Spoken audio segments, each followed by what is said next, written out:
What is good, nation? Welcome to the post-game reaction show, man. Mixed emotions, mixed emotions. But we're gonna go ahead and get into it. Y'all already know what time it is. I appreciate everyone pulling up. I got a little treat for everyone, for the nation.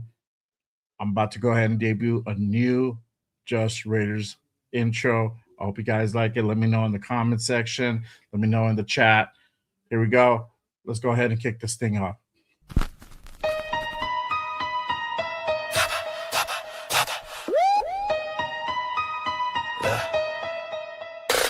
J Raider, the creator with the killer content, hot takes and the dopest. Gas Raider Nation, from Oakland to LA to in Vegas. Nothing greater than the Raiders, only facts. Just Raiders, just Raiders, just Raiders. Stand up, just Raiders, just Raiders, just Raiders. Welcome to the channel. It's called Just Raiders, baby. If you ain't subscribed, then you gotta try. Just Raiders, baby, nothing but love for the Raiders. Been an OG before 93. Shout out to the nation, they always crazy. So nation, ride with me, taking over my style is amazing. Making hits like Max on the blitz, the silver and black on the attack. They on the map, if you a fan and you with that.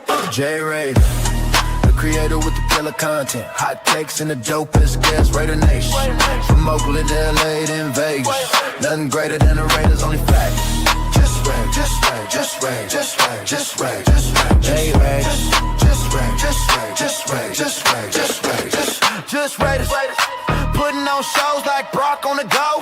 We just like J Raider, the innovator, making shows like Good Morning Raiders, the originator. Raiders Unfiltered, raw, never censored. The post-game reaction, nothing but action. Just Raiders, baby. Just Raiders. Just Raiders, baby. J Raider, the creator with the killer content. Hot takes and the dopest, yes. Raider Nation, the only nation. There ain't no question. Just win, baby. Win, baby. Just win.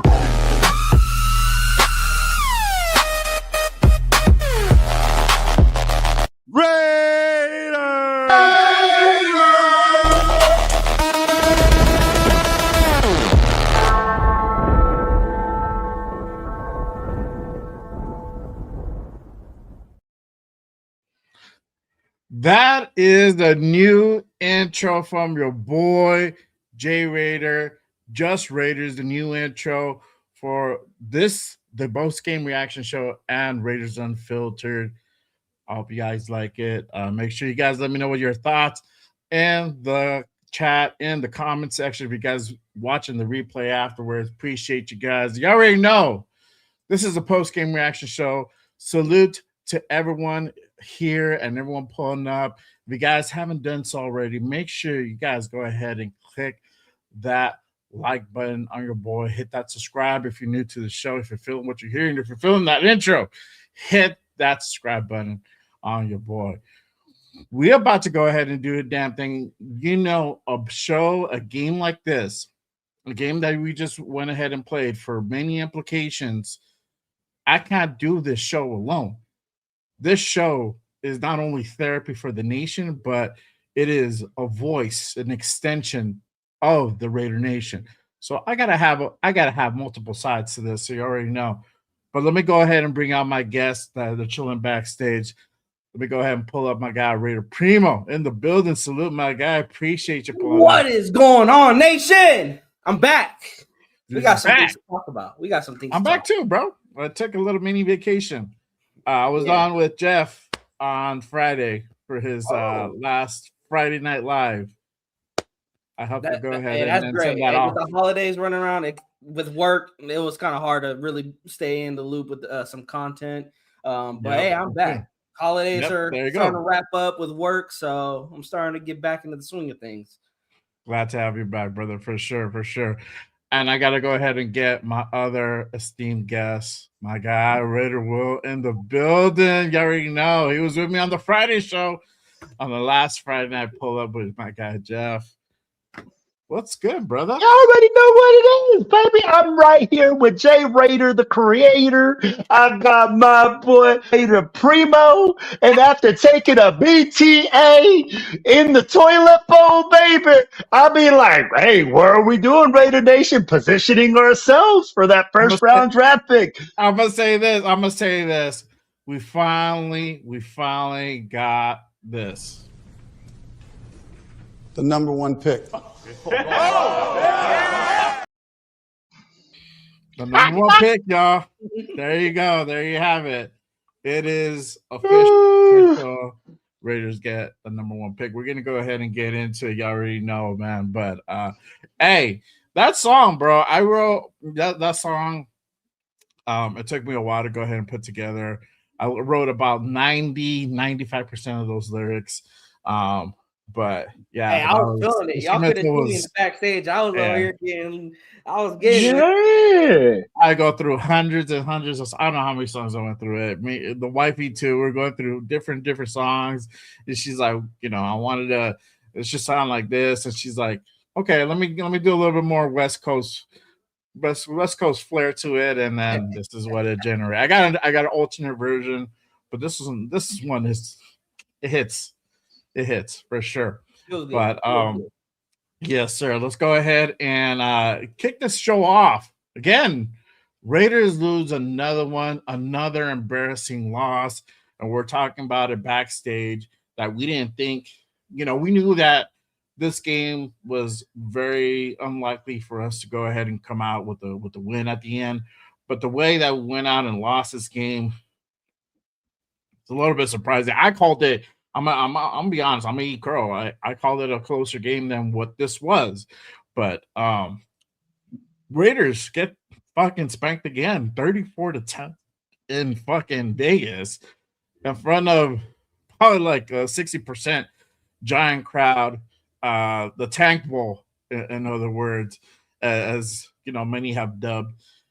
What are you guys' thoughts? We're gonna go ahead and get into the box score in just a bit. But again, Raiders now officially fall to 2-14 for the season. But 34-10, this score. I mean, I'll start off with Primo. What did you think when, as the game was progressing? Because we knew that this game was not going to be a pretty game.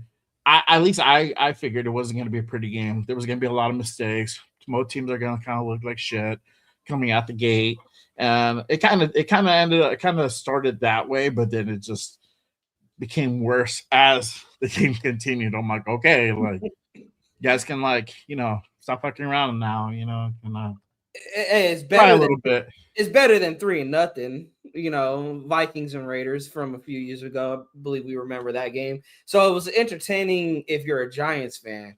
And if you're a Raider fan, depending what you want, draft wise, we'll leave that for later. But in actuality, I was thinking to myself, we're all talking about Tank, Raider fans, Giants fans. The thing about these players, they're not going to go out there and purposely lose a football game. They're not. They're going to go out there, play their lives out, especially with guys like Max out, Brock out. You got a lot of these young guys like Cedric Jackson. You got Snowden out there. You got a lot of young guys out there that have a chip on their shoulder that not only are probably playing for future contracts, either with the Raiders or other NFL teams, they're going to play their hearts out to still get your ass handed to yourself. Playing 100% against the worst football team in the NFL. Y'all ready? Preach. Y'all earned the first overall pick. Y'all wasn't gifted it. Y'all wasn't handed it. Y'all earned it.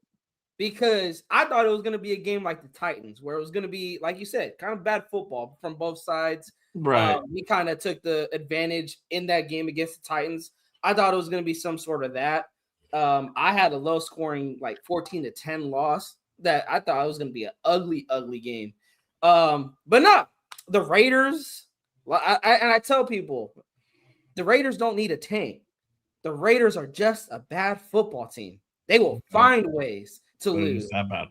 Geno Smith, who are you throwing it to? I mean, hey, keep doing what you're doing, brother. But my gosh, you're throwing it right to the defender. You're throwing it to anything else other than a black jersey. 17 INTs on the season. I've seen bad quarterbacks play for our Raiders.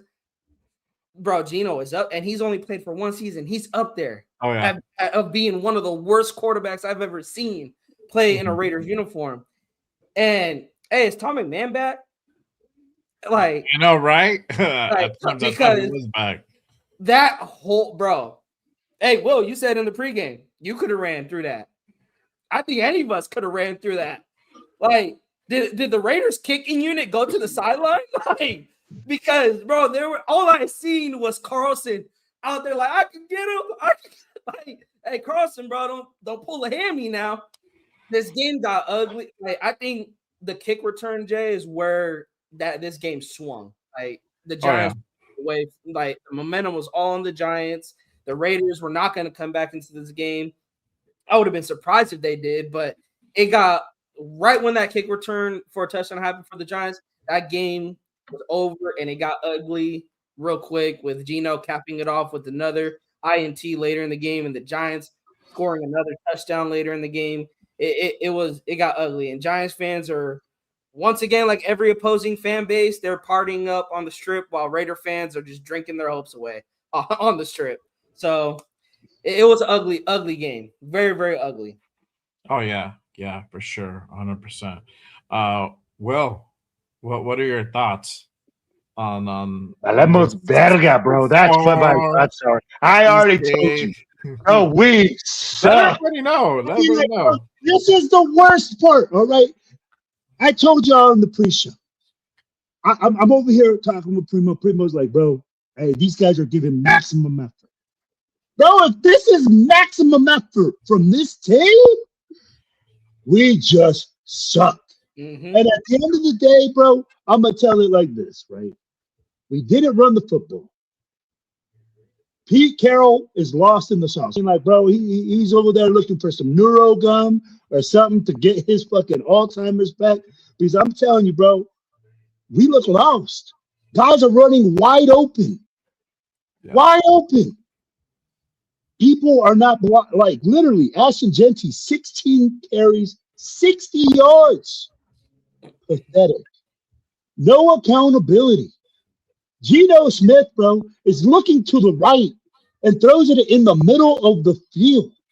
Not even checking, like, he's not going through his progressions, bro. He's trying to, like, look at or imagine people open. I'm like, and then when you see guys wide open, he hesitates, steps up in the pocket, and then double pumps it. Bro, we're fucking pathetic. And at every single stage, I'll be like, Primo just said it. Bro, this guy gets a kickoff return after we just struggled to score a fucking touchdown. Oh, yeah. They're like, hold my beer. They're like, hold on, wait a minute, hold my beer. And they just fucking ran. I was laughing the whole time. When they were running it back, I'm like, wow, bro. They just literally were like, oh, okay. You guys trying to get cute, huh? All right, here. I started laughing when I seen the hole. Like, that big of a hole. It was crazy. Go ahead, Will. Continue the thought, man. I'm going to finish shit like this. Max Crosby is sitting at home watching this. Sitting at home.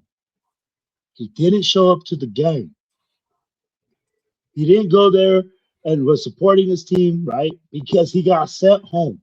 And you're watching this from your house. Tell me, bro. Tell me you want to play for this team.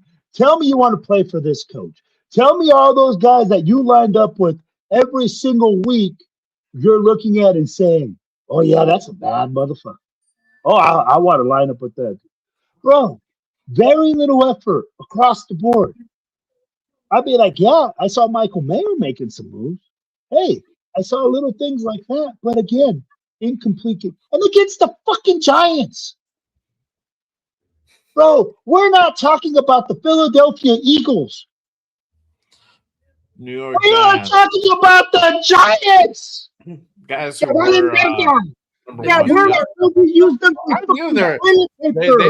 they're better than what they appear. on paper, bro. I already knew Of that. course, because they played the Raiders. Because they played us, and everyone they play us look like a Super Bowl contender. I gotta come back at you with that. No, they have a young core, and this is what the Raiders struggle with. They want to go get veterans, expecting to change this shit around through veterans. No, let me take you guys back to 2014 draft. We draft Khalil Mack, we draft Derek Carr. Derek came in with nothing, not a number one receiver. He had Rod Streeter as his number one receiver. He had probably the worst O-line, better than what most rookie quarterbacks come into. I will say that, but he also had a terrible run game that ranked 32nd, dead last during that season. They finished 3-13, but what did Derek Carr give us? He gave us hope, and that is what Jackson Dart is giving the Giants. He's giving Giants fans hope for the future. Cam Scatterboot, Malik Neighbors, Jackson Dart. They got three foundational players on that offense. They got Abdul Carter and Dexter Lawrence on that defensive side of the football. They got core players, foundational players that they can build around. And this is where Get this man an applause right now. Give this man an applause right now. Because that is 100% factual. We're sitting here. That's where the Raiders got shit. I'm just saying.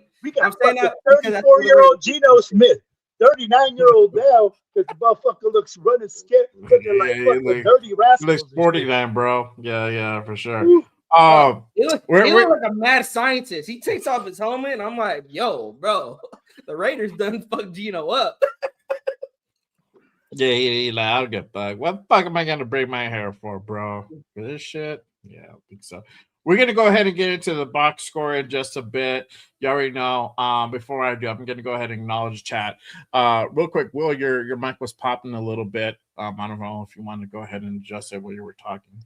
But in the meanwhile, before I get into the box score, you already know I gotta go ahead and acknowledge the chat. Again, appreciate everyone pulling up and rocking with us on this post-game reaction show. Real quick, shout out to my guy, Robert Ping, in the building. He's just draft baby already, man. The retired peak. You already know. Shout out to Armando Guzman in the building. Salute, brother. Appreciate you pulling up. Christopher Raiders in the building. Salute, my guy. What it do? Troy Gill in the building. He's like, what up, Jay? And if one first round, we will trade that pick for more. So Mendoza is not coming because old man Pete is not leaving. We're going to talk about that in just a bit. Shout out to Big Luck in the building. He's like, Fernando. There you go. Salute.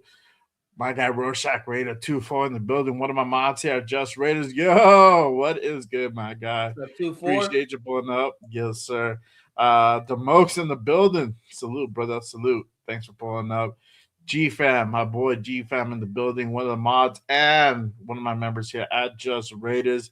Salute, brother. Appreciate you tapping in right away in the building. Salute, my guy. Appreciate you pulling up. Our boy, 401 Raider Jeff. He's like, we are an awesome team. And it was a great game. I love it, bro. I love it. Oh, man. That was a great game, bro. It was a great game. There you go. There you go. Salute to everybody else also watching on X. If you guys haven't done so, hit that link, come over to YouTube, be a part of that chat, hit that subscribe, hit that like button on your boy. All right. So let's go ahead and get into the box score. We're going to go ahead and dissect everything that we just saw go down. All right. Let's see here. Let's go ahead and start with the team stats. Total yards, Giants 343 to 231.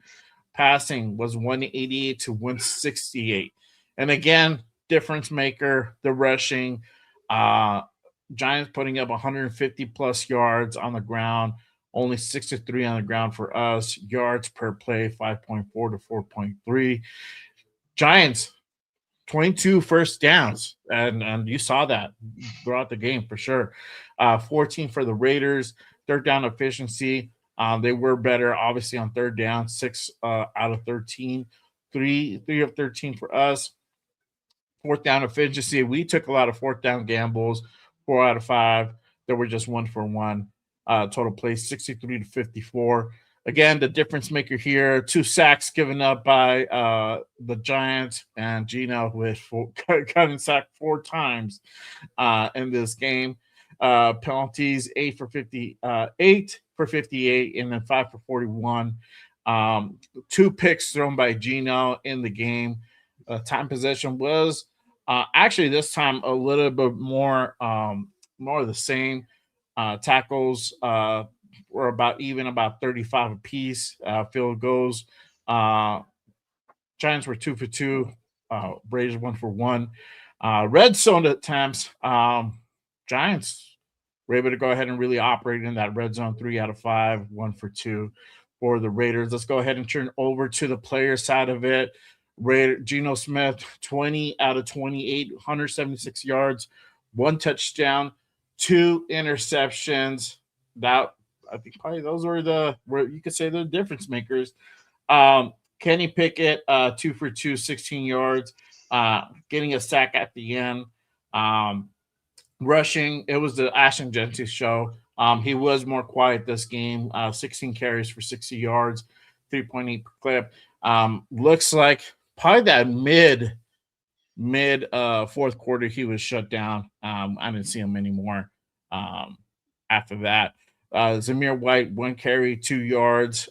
Gino, 1 carry. Trey had 2 carries, no positive yardage. Same for Pickett. Receiving, Michael Mayer leading the way with no Brock Bowers. Bowers done for the season, 9 receptions, 89 yards. No touchdowns. He had 10 targets for today. Trey Tucker, 5 receptions, 49 yards, 6 targets for today. Shedrick Jackson, I'm glad we got to see him out there. 2 receptions for 20 yards. He had 3 targets. Jeanty had 2 receptions, 13 yards, 2 targets. Dante Thornton back in the lineup, 2 receptions, 12 yards, 4 targets. Tyler Lockett, 2 receptions, 9 yards, and then 3 targets. Defense on the other side of the ball, Lonnie Johnson leading the way with tackles, 4 tackles, 3 assists. Devin White, 4 tackles, 4 assists. Grady Vance, 4 tackles. Landon Roberts, 4 tackles, 2 assists. Tristan McCullum, 3 tackles. Tonka Hemingway, 2 tackles. Paul Mao, 2 tackles, 1 assist. Tyree, 2 tackles, 3 assists. And then you got Tonka with that sack. I missed that sack, but he had a sack in the game. Eric Stokes, 2 tackles. General Lualu, 2 tackles, 2 assists. Pegues, Darian Porter, 2 tackles, 1 assist apiece. Tommy Eichenberg, 1 of 1. Thomas Booker, 1 tackle, 2 assists. Same thing for Jamal Adams. Malcolm Coons, 1 tackle, 1 assist, and 1 sack. He was able to go ahead and get a sack for the game. And then Adam Butler, 1 assist. And I think he got hurt at one point in the game, but I think he ended up being all right. He was able to go ahead and walk off his own power. But statistically, there wasn't much production. What are you guys' thoughts with these numbers of what you guys saw? I mean, again, sometimes these numbers, they're higher what it seems. Sometimes by looking at this, you think like, hey, it was a more competitive game. We fucking suck, bro. We fucking suck. I hate to say. Oh, hold on, bro. Hold on. Oh, no, we suck again. Yeah, bro. That's exactly what I was gonna tell you because pinche garrote seco, bro. I cannot even tell you guys in how many languages we just suck. Bro, you read out that stat. We were led in tackles by a secondary player. By a second. Who broke his leg earlier in the season? Who broke his leg? Yeah. And that dude has been ate up all fucking year long. And I'm sitting here, you're reading those stats, and it just showed how pathetic and how lethargic this team is at every fucking position.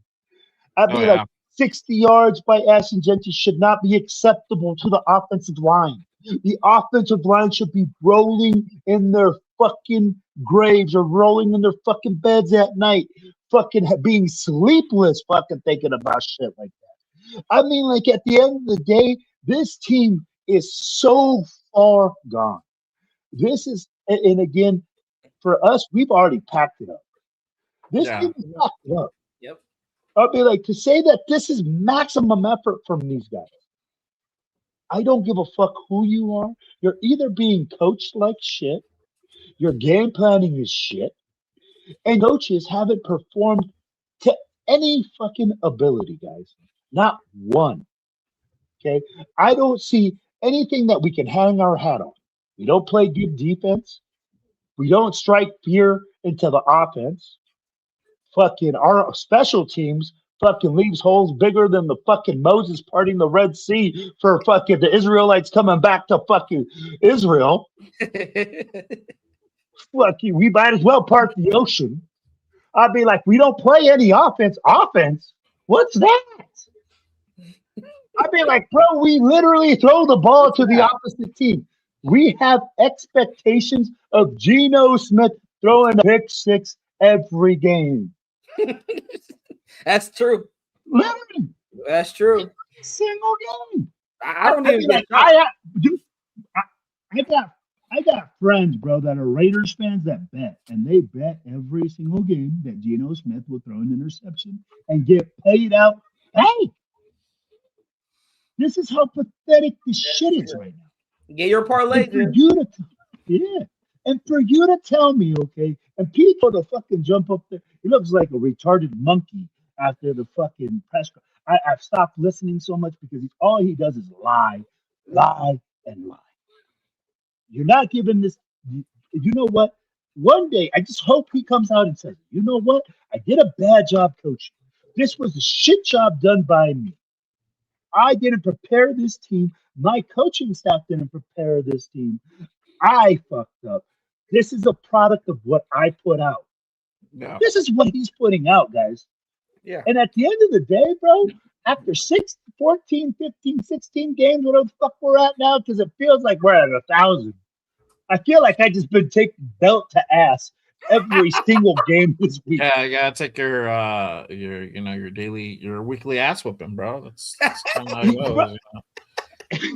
Literally. And then we come on these, and then, hey, what do we get told? I hope Raider Nation shows up so they can really get this belt to ass in person and really get behind these teams. Getting fucking whooped. Bro, I don't care. Fuck Pete Carroll. You don't want to, he wouldn't pay to come watch this. So at the end of the day, what we need to say is, okay, this team is a total wash for this year. If Pete Carroll comes back next year, guys, I don't know what the fuck to tell you, but we got to move back in the draft. We don't need the number one pick with Pete Carroll. Oh, yeah. If Pete Carroll is here and you get a Mendoza or a Moore, you can't. You're not gonna. Oh, we're gonna have Jamarcus Russell 2.0 with Pete Carroll at the helm. Yes. Hey, he said it himself. I'm not a developer. I'm not here to develop players. He's so at the end of the day, man, and I see it at every turn. So I'm concerned. I mean, like, we suck, bro. I just gotta say it, bro. Yeah, we freaking hey, every team should line up against us to change their season and get their freaking fans hyped up. Because after you play us, ticket sales will go up because you're gonna whoop the shit out of our team. Kansas City's gonna end up on a high. We should be the fluffer to those teams that are getting ready to go to the playoffs, bro. You know, that's exactly what we are, ready, bro. We get you ready to perform. We're the fluffers of the NFL. We get you primed up to play the next week. They're gonna send. They're gonna send the Raiders to practice. They're gonna send the Raiders to New England to get New England ready while they're on a bye. Yeah. They're like, hold on, bro. Yeah. Where they going, Mike? Yeah, don't worry about it. Practice. We're gonna do another joint practice. Yeah. They're gonna handle some stuff. Yeah. Exactly. Yeah. It's sad. Yeah, man. It is sad. But I guess, I don't know. You can look at it different ways. It kind of add insult to injury. There was some injuries in this game, and I want to go ahead and pull this No up pun real quick. intended. No pun intended. This just came out from Ian Rappaport just right before we came out, before we started the show. And I wanted to go ahead and put that up. Ian Rappaport reporting Geno Smith did Thank get you, injured Jesus. towards the end of the game. And he did indicate in the presser he did that he says Raiders coach Pete Carroll said Geno Smith has a high ankle sprain, indicating he will not make his last start. So Raiders will not have Geno Smith going into the last game of the year versus the Chiefs to go ahead and cap off this weird horrendous season. But you already know, and I'm gonna say, and obviously I'm gonna say this: you're gonna have people now like, oh, Geno's not playing. Oh man, we're gonna go ahead and Ken Pickett's gonna go ahead and win now. He's gonna fuck this shit up for us now. I'm already waiting for those to start dropping. We're not gonna win. But fear not. If you guys, I don't know what else the Raiders can do to convince those who think that this team is better than what they is. We just got whooped 34-10 by, a the team that was leading the number one overall pick the majority of the season, who looked terrible throughout the season. The Giants thought they needed it.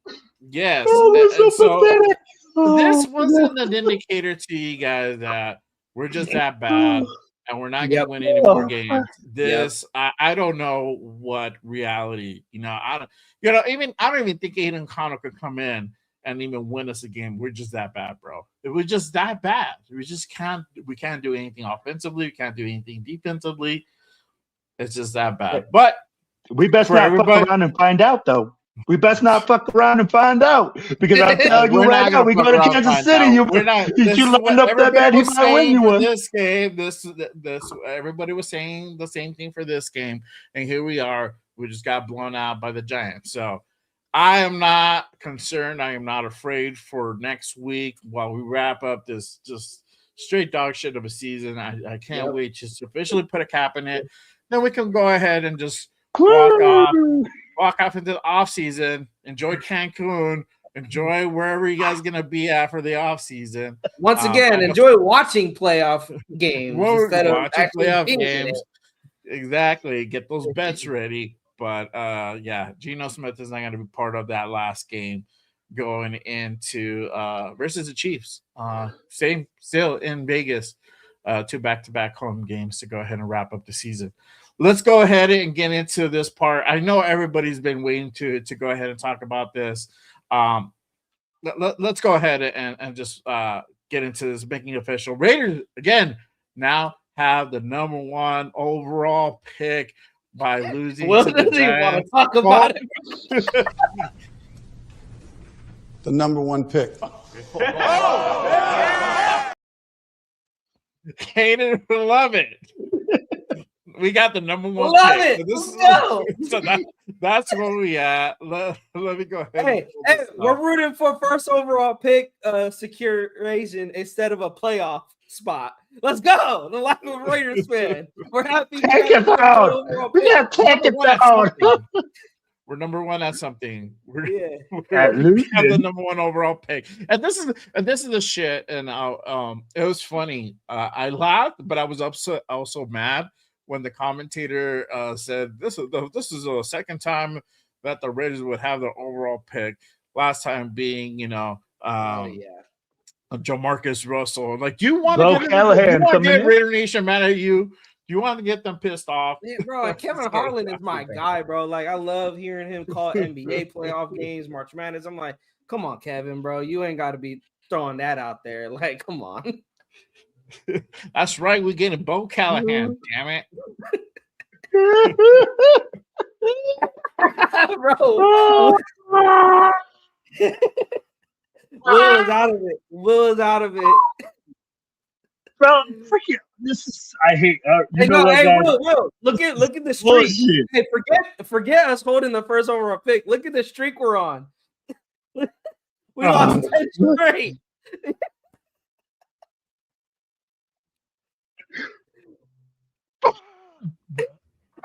All right. Oh, All right. this is the I froze a bit. I froze. My bad. I froze. Shout out to Gravy. My guy Gravy. He says Caleb Downs is my pick. Salute, fellas. Hey, appreciate you pulling up. Salute, my guy. Hey, Ben, thanks for rocking with us, man. But yeah, how does everybody feel? I put up a poll on each of my streams. I asked everybody, how do you guys feel about the Raiders having the number one pick? Yes, I'm excited. No, I hate tanking. Should have won. Currently on the regular horizontal stream, it's 100%. 8 votes casted in. Vertical. 83% say they're excited. 17% say no, I hate tanking. Should have won. With 18 votes casted on that poll. So if you guys haven't done so, go ahead and head on over to the polls, cast your vote. Let your voice be heard. And if you guys are on X, you guys got to head on over to YouTube to be a part of that poll. So hit that link. It's in the chat. Come on over to YouTube and be a part of that poll. But all right, we didn't think this was going to happen. It hasn't happened in a long time, right? Almost 20 years. Now I think it was like 8 years ago that we had the last time we had the number one overall pick. This would be the second time in franchise history we would have the second the first. Hey, we're terrible. Pick. Well, we ain't that terrible. Hey, we got to take the positives. Take the positives. Holding the first overall pick. Wow. Okay. Fuck, bro. I can't even be positive about this. I already told you in the pre-show, bro. I got jerseys that my dogs now wipe the booties on with our first round draft pick names on there, bro. You got David Arnett. You got Cleve Farrell. You got Abrams. You got freaking Jamarcus Russell. We got Darius Hayward Bay. I'll be like, we can keep lining these names up, bro. And I'm telling you, brings me no happiness at all. The reason is because we're so bad at drafting. And then Spytech hasn't shown me any different.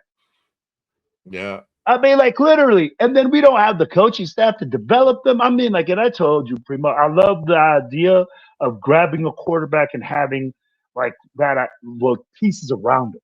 Yeah. Bro, we draft a quarterback right now. That kid is going to be fried chicken. I'll be like, hey, I'm going to tell you right now, every defensive line, barbecue chicken, baby. Because with that offensive line, we are terrible. And yes, I get it. We can make upgrades to the offensive line and all this. But guys, we're looking so far into the future, right? We still haven't hit free agency. What are we going to do there? Yeah. If we don't address a lot of this stuff in free agency, and tell me what player is going to want to come here, bro?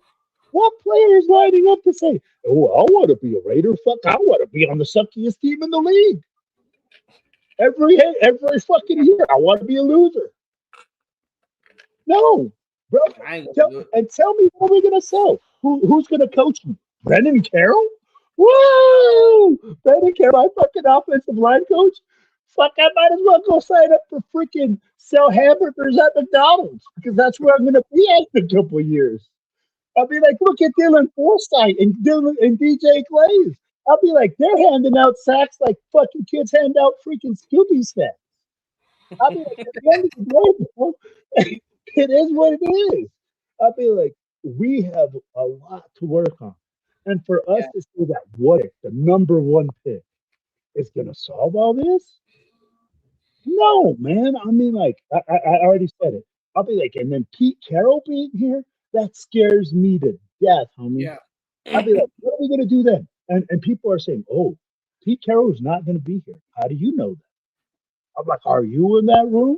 Are you talking with Mark? Are you being Mark's go-to guy? Unless you're right there, then shut the fuck up. Yep. Because at the end of the day, we don't know that, you know? I'll be like, hey, whatever they decide, it's going to be huge. It's going to have huge magnitude. Because if they decide to keep Pete, that means Geno Smith's going to be your quarterback next year. Yep. Now, do they decide to draft one? I don't know. But there's so many things at play right now that it all hinges on if the old fart decides to step away or what happens. And this is why I'm so pissed off, man. Oh, it says upgrade. I can barely hear you now. All right, hold on. I'm like, I got told to turn it down. Go ahead and fix your mic. Don't worry, we'll get back to you. All right. Let's get into that talk. Let's get into the draft talk, right? So, I mean, there's a lot of variables that we have to go ahead and consider. We still have one more game to go ahead and finish this ordeal and wrap up the season. And Black Monday is really going to be that Black Monday week is going to be all eyes on the Raiders, on their future plans, on what they're going to go ahead and do with this coaching staff, right? We've heard rumors that Pete's going to be on his way out, right? Looks like they're going to go ahead and kind of clean sweep the coaching staff. We're hearing rumblings that he's going to given another year to go ahead and operate, right? So whatever way it's going to go ahead and turn, right? And I have my opinions. I don't think Pete should get another year, but if they decide to go ahead and go the other way, that changes the outcome on what we're going to do with this number one pick. To Will's point, that is partly true. Like, there's no real coaching staff to go ahead and really cater and groom and develop a young quarterback, whether it's Mendoza, whoever you guys are going, whoever is your favorite. There's no real infrastructure to go ahead and do that. My thing was bring in Chip Kelly. That was probably the direction that we're going to go. It probably would have made sense if we would have drafted a quarterback probably in the first round or early in the first 3 rounds.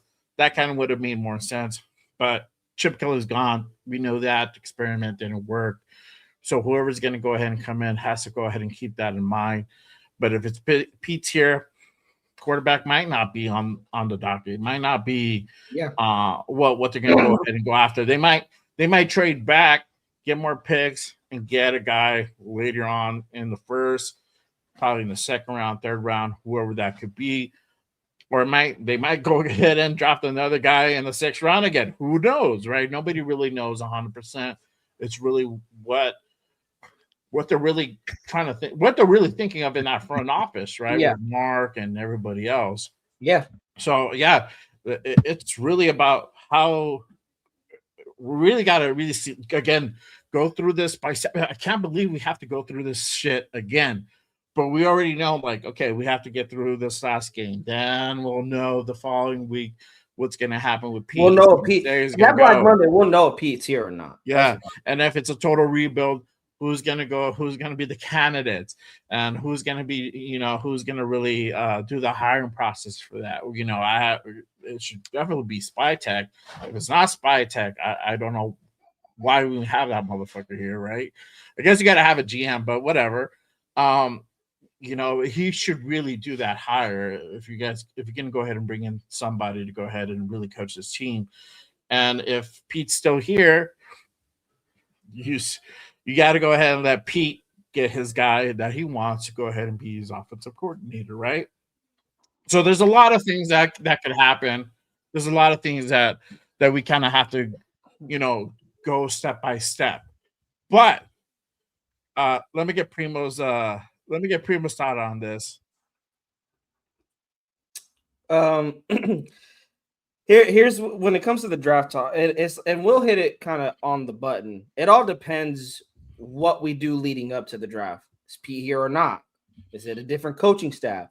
How do we address free agency? Do we go and attack Tyler Linderbaum? Does Tyler Linderbaum even become a free agent? Do the Ravens franchise tag him? There's a lot of moving parts that, yes, I even talked about. It will look nice, but yes, the reality is that that's all smoke and mirrors until it actually happens, because I've thought about that. I'm like, yeah, go sign Tyler Linderbaum. Well, what is plan B? Because what if Linderbaum goes back to Baltimore? Well, your plan B is move JPJ back to center because you already have a center in the building. But that's if, for whatever reason, if Pete is here or the next coaching staff wants to keep JPJ at guard, you got Linderbaum out there at center. But again, if that doesn't happen, the coaching staff, the front office, Spytek needs to hang his nuts and continue to say JPJ at center. Because that's the thing about this offensive line. We talk about you could bring in any quarterback in and this offensive line will crumble and basically get that quarterback hurt. I agree to an extent. This offensive line didn't look this bad until the Carroll family came and got their hands on this offensive line. All the shuffling from training camp. Why put Meredith at center? Why put JPJ at guard? Why put Stone Forsythe over a third-round pick that you drafted in Charles Grant? Why not put Caleb Rogers out there when you're having guards that are struggling in Dylan Parham? Like, there's a lot of moving parts on that offensive line that literally all you got to do is reshuffle this thing back, put JPJ at center. If you want to maybe bring Meredith back, I don't think he's a starting guard. He's a good depth piece at guard, but heck, I would even put Caleb Rogers out there as a starting guard. You drafted him for a reason. We got to see what these draft to Will's point. You could blame Spytek for a draft that does not look well on paper, but to his defense, Pete Carroll has not played a lot of these young guys where now Besh is finally getting burned. And Besh is averaging 10 yards a catch. Caleb Rogers looking pretty well for being a third-round rookie. Charles Grant, we have not really seen enough out of him. Tonka Hemingway, we finally are seeing a lot of burn out of JJ Pegues finally is getting some snaps in. Ashton Genty, we could all agree he has not been utilized enough in the running game. This draft class, I wonder how it would look if all his pieces got the actual reps that they deserved at the round that they were picked. Jack Besh, you picked him in the second round. Why is a fourth-round Dante Thorne Jr. starting over Jack Besh? Like, that's what I need. I need stuff like that from Pete Carroll that the media does ask him about. Instead, he wants to be nonchalant or he wants to have an attitude with media members as if my way is right, your way is wrong. Why are you guys questioning the way I think? And that is why I believe Pete should be gone. But again, Will, your point, that doesn't mean he's gone. There's a long laundry list why Pete should be gone. There's a laundry list why Brandon Carroll should be gone, why Patrick Graham should be gone. Hell, we already ran Chip Kelly out of Las Vegas. But that doesn't mean that they are going to be gone. They are here until further notice, until we get those breaking news that, hey, the Raiders have fired Pete Carroll, which they will not fire him. I think Pete will resign out of respect. But until that happens, Pete is still going to be here. And I like how Will's saying you got to think into this offseason. You have to address this offseason, assuming Pete Carroll is going to be the head coach going forward. Meaning, like you said, Will, Mendoza is not on our board if Pete is coming back. He's just not. Moore is not on our board. Getting a quarterback is not on our board. And Jay, I love that you brought it up. You think bringing in Chip Kelly, you go address the quarterback the right way. Right. Yeah. I'll take this back. With Josh McDaniels, when he released DC, that's what I was thinking. You release DC in hopes you're going to go address the quarterback in the first round. No, again, we go get bridge quarterback. This is why I'm for going to get Mendoza, is because I'm tired of the bridge quarterback. I'm tired of putting Band-Aids on shit and it's still being shit. Like, I'm tired of that. If we're going to lose, y'all, I'm losing with rookies. Okay? I'm losing with rookies because just then, look at what the Giants, like I said, with the Giants, they got Jackson Dart to build hope off of, Cam Scatterboo. They have a ton of young players. On top of that, if they don't get the first overall pick, at least they may have the second overall pick. They could trade back, gain more draft capital, and even build a team stronger around Jackson Dart. Now, can the Raiders do that? No, they cannot. Why? Because they don't got their quarterback. And besides not the quarterback, they don't got anything. They don't have offensive linemen. They don't got corners. They don't got linebackers. They don't got defensive help for Max Crosby. And then we got to talk about, is Max Crosby going to be a Raider in the future? Now, I think he is, but I know people love to bring up the trade talk with Max. But Max is going to be here until he himself says, I want out. I already talked about that in the previous show. The day Max gets traded is Max goes up to Spytech or whoever's GM is like, bro, get me the F out of here. I can't do it no more. I can't do it no more. And I would not even be upset with Max, because if all those people that want to trade back and not address the quarterback position, I got to ask you guys this. Can you guys deal with another losing season in 2026? I say that because don't worry, 2027 is going to be better, bro. Yeah, if you want a quarterback in 2027, you're going to have to lose and have another shit season like this one in 2026. Nation, can y'all do that? Can y'all stand another 2-15 season? Hold on. Hold on, Primo, though. You said you have to go into a losing season. Here's the thing, though. If we do get this number 1 pick, right, and Pete Carroll's there, like I said, there's no fucking way I'm trying to draft a quarterback. I mean, if we do that, this is this house. But again, we're the Raiders. So we will do some shit that's probably outlandish, but I will put it like this. I would trade back, acquire more picks, draft offensive linemen, address the offensive lineman if Pete Carroll was here and I'm firing the fuck out of his son. I'd be like, that's one thing that it can't be a thing where Pete Carroll stays and he gets to keep all the things that he wants. And then, this is because this is on him too. So at the end of the day, man, what I'm saying is I'm down with the idea of trying to get Mendoza. I'm down with the idea of trying to make this team better. But to say that a Mendoza, to say a young man like that is going to come in and change this organization and make it into a championship contender, hey, man, it's far from that. I agree. And the thing is, if I draft Mendoza, and this is my thought process, I don't think the Raiders are going to do this because they're the Raiders. They're not going to do it. I wouldn't even start Mendoza.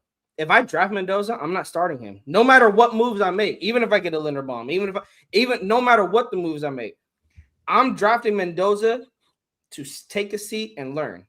And if that means Kenny Pickett, you got to start. Hey, you got to start. If Aiden O'Connell got to start, he has to start. The thing is, you guys, I can live with losing in 2026 if it means we got our quarterback, whether that's Mendoza or we're trying to get our quarterback in 2026. We're looking at Bo Nix fighting for the number 1 seed right now with Drake May, another young quarterback. Like that's the proof all you need, bro. That's the proof that you need. Young quarterbacks take over the league while we sign the Geno Smiths, the Jimmy Garoppolos, have Brian Hoyer starting for us at one point. Like, I'm tired of these old, like us going to get old heads and then drafting mid rounds. I'm not saying Mendoza is your savior or even Dante Moore, but you need some answer, whether that's this quarterback class at some point, or next quarterback class. You need to draft a quarterback in the first round or at minimum second round. Like you can't be half-assing it to where, we didn't draft CJ Stroud because we couldn't trade up. We didn't draft Jaden Daniels because we couldn't trade up. No, now you got the number 1 overall pick. Oh wait, we couldn't trade up and we weren't ready. We didn't have the infrastructure type of shit. It's your job. You're the GM. You build that shit, motherfucker. Like, that's what you were brought on for. Yep. And so that is just a lame excuse from Telesco. And I never bought that. Yes. Yeah. Because his draft, he had options. You could have traded up for Nix. It didn't have to be Jaden. You could have traded up for Nix. You could have traded up for JJ McCarthy, even though he doesn't look good right now. I'm just saying, at that time, you had the opportunity to go get a quarterback, and you didn't. And I know a lot of people say, well, what if they didn't like the quarterback? Well, how many drafts are you going to pass up on a quarterback before you like one? You're not going to know if you struck gold without actually putting that axe down into the ground. Like, now I understand we got to build around our young quarterback. This is why I say you need to sit Mendoza. It's just tough because you're right. Well, there's more than a quarterback that this team needs, way more. And it's like, with the first overall pick, what do? Do you trade back, gain more draft capital? You could do that. But then are you guaranteed a quarterback that you want in next year's draft, which you could then package those picks up and trade up in 2026? But I believe I seen a scenario out there. If we traded with the Jets, that we would get their 2 picks that they traded for this year in 2026. So essentially, I think we would have 2 2026 first round picks and 2 2027 first round picks. I don't quote me on that, but I think that's what it will look like. Well, it's a sale. It's a sale at the end of the day. It all depends on what Spytek wants and how desperate the Jets are. And if the Jets are that desperate and the ones to go ahead and give up those picks, hey Shay, give me Garrett Wilson, bro. Hey Shay, give me Garrett Wilson with that. Give me a number 1 receiver.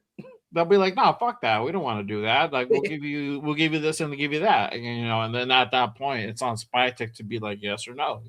So it's all a sale. At the end of the day, you're trying to pitch these guys like you're doing a dance, right? And you're like, hey, this is. Let me hear your pitch. Let me tell you what we're really gonna go ahead and ask for. And we're going to try to meet somewhere maybe in the middle, but I'm still going to go ahead and fleece you. If I feel that you're that desperate, we're going to fleece you. And that's the way it should be.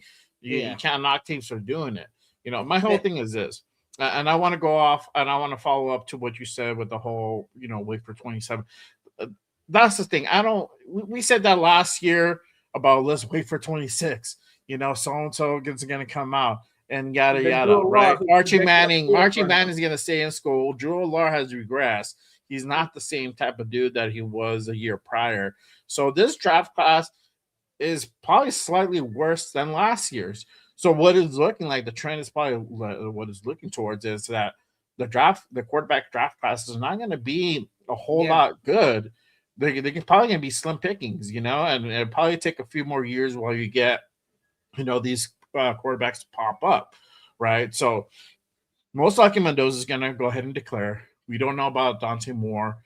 We know Pavia is going to declare. Ty Simpson is going to go ahead and declare. I'm not sure who else is out there. I think the guy from Mavia from USC, I think he's going to go ahead and stay another year. So there's certain dudes that are not going to go ahead and come out. But you don't know what they're going to go ahead and look like the following year. They can be worse. And prime example is Drew Lar. So my thing is this. If we have the number 1 pick, even though we need about 16 to 18 starters for this next coming season, you need to go out and get your guy. That's it. And you got to go ahead and build around him. You address the other positions through the draft and free agency. That's what other teams do. But this is the biggest kicker here. And I want to go ahead and let everybody know. The Eagles in that Super Bowl year, they spent a whole lot of money on that offensive line, and we spent a fraction of what they did, and this is the result that we got. So just remind everybody, if you want to go ahead and build a competitive team, you need to spend money on your offensive line. You need to go ahead and spend money the right way and get premier talent. You can't always try to, you can only get so far on those Ross pickups that you find hidden behind the rack and stuff and whatnot. You can only get so far, and that doesn't happen quite often. So that's the thing that we have to go ahead and remember. We can't always be bargain shopping all the time. We got to spend a little bit of money. I agree. Hey, so check this out, Primo. You said Bo Nix. You brought up all these young quarterbacks, right? Yeah. What do they have that we don't have as well? Play caller, offensive line, a fucking good coaching staff. Yep. Okay, and that Drake May, what did he do when he didn't have a good coaching staff? Oh, he looked like he wasn't. The other guy, he sucked. Yeah, he sucked. We're like, oh, that guy's a scrub. That guy sucks. Oh, that guy was a bust pick. He's the worst quarterback ever, right? Yeah. So let's be real, man. What we need is a total overhaul with the same vision in the front lot or at the front office. We need a new coach. We need a new vision for this team. Yes. Because this old vision sucks. I mean, and at the end of the day, like you guys said, right? You got to bring in that new guy. You got to bring in somebody that's, for us, everybody keeps saying offensive because our offense sucks balls. We are fucking pathetic. We need to put points up on the board. Yeah. It's either that or you're going to have to bring on a coach that's strong enough that he brings those guys with his coaching staff. I don't want to hear about Pete Carroll and his cover 3 fucking 1985 defense, okay? because he's been getting tore the fuck up all year long. I hope that he does the right thing and he steps away and he says, hey, you know what, man? This is a young man's game. I gave it my best, and me and my freaking sucky ass kids need to go suck somewhere else, you know, Yeah. and do Well, the he thing. needs to go ahead and ride off in the sunset, bro. Yeah. He needs to And be like, just you know, resign. be ready for Canton. Like that's what he needs to go to USC, continue coaching his, you know, continue teaching his classes, because I think this game has kind of already passed him up. And yeah. like what I say all the time, the NFL evolves at a high rate. 1 year being away from the game, a lot of shit happens. If you're not in the know, you're not involved, you're gonna miss out on some shit. And I think that's kind of what's been happening, you know. And that's Yep. going to be You their bring in most the young guy, important. right? Yeah. So you're going to bring in the young guy and you say, hey, Yeah. draft the guy that you want. And if Yep. we already talked about it, if you don't 100% believe in the guy, you better freaking pass on up, because, hey, we've talked about it. In college, these kids have a great season. People hype them up. I'd be like, look at Diego Pavia. I didn't even know who the fuck he was. Me either. And then, That's my guy, bro. That's my guy. Even if Yeah, he talks some shit, I still no, but I'd be still like, him, bro. I didn't know who he was before the season started. So now all of a sudden, people are like, oh, that guy's going to be a great quarterback for the Raiders. And I see him in the Heisman room, and he looks like a midget. Somebody like, was lying about bro. the height, bro. Yeah, right. Well, Bryce, yeah, and you I have don't dudes see like no, Bryce I don't see Young. no 6 foot. You got bro. dude like Bryce Young, who's like fucking 5'10" too, dog. You- You know, so Hey, again, and I mean, like, you're going to put him behind the Raiders offensive line at 5'10"? I'd be like, hey, bro. Bryce Young is doing it, bro. There you go. Hey, the thing He's is, a short guy too, bro. I'm going Go into ahead the on the draft. short teams. Yeah. Yo, real quick. Hey, Bryce Young, Peace. he's like 5'5", bro. Bryce Young is like 5'5", but hey, he's fighting for a division title, so it's in the weakest division, but you know, it's still a division title. Don't fucking meet it. But hey, shout out to my guy Spaceys with a $2 super chat. Appreciate you. Just lose to win, baby. You fucking goddamn right, dog. Yeah. And we got the number 1 overall pick currently. And we'll go ahead and get into the final game and all that in just a bit. But we're really hitting home with the draft Chiefs talk. Look like the Super Bowl champs. Hey, we just got done with Tank Bowl. You know, we got to talk about what the future lies. Literally, we're about to go ahead and find out within like a matter of weeks what's going to go ahead and really go down. You know, and we're talking about coaches. We're talking about, you know, offensive-minded coaches. There's some defensive-minded coaches that have also been thrown in the mix. You know, I have my guys that I want to see. You know, I like Michael LaFleur. That's probably my number 1 overall guy. I think he should go ahead and get a shot. He's very talented. He's really under Sean McVay. And Sean McVay really calls that offense. And so, but he's there learning. You know, he's a figurehead. He's there. And it's like you said, he's in learning. The know. He's in the know with today's NFL and what works in today's NFL. Not like, you know, how Chip and Pete were out of the NFL. Yeah. So exactly, I like Michael LaFleur. I like Michael. Yeah, Michael LaFleur. I mean, you have guys like Joe Brady out of Buffalo. You know, I threw this name out there, Mike McCarthy. I would love to see the Raiders interview Mike McCarthy, not necessarily be the head coach, but I want to see what happens there. I think he would be a good guy to go ahead and interview, because, you know, some of the he did fairly well in Dallas. I think a lot of his shit was just with Jerry Jones. Jerry Jones is not an easy guy to go ahead and work with. Did he take Dallas to the playoffs his first year? I think so, yeah.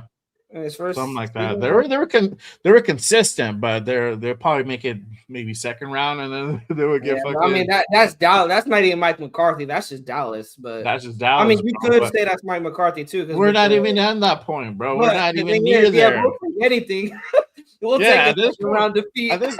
Hell yeah, bro! I'll take one and done for the next 2 years. You know, if that's what it takes. Better than fucking 2-15. You know, and that's kind of where we're at. So. This can go different directions. I think we should go towards an offensive-minded coach and let them go ahead and really build out their staff.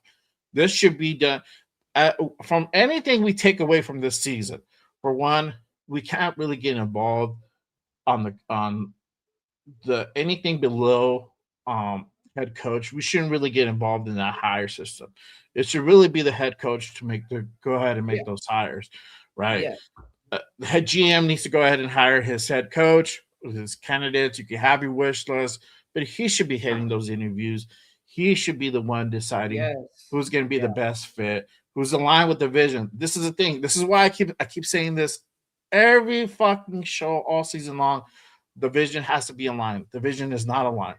And that's why I think Pete's not going to be here to go ahead and see this next draft through. I really don't, because I don't think his alignment is that way. I mean, during the Pete and Spytek presser in the beginning when they first got hired, you can see clear cut there was a disconnect because Spytek's building for the future. Pete's like, oh, I want to win now. Well, Spytek knew. I think Spytek knew coming in. This ain't a win now team, Pete. I don't know what you're gonna be doing, but this ain't a win now team. I'm trying to tell you. And another guy, Clint Kubiak. Yep, I like him. With Spytek, I think this offseason the pressure is on Spytek though.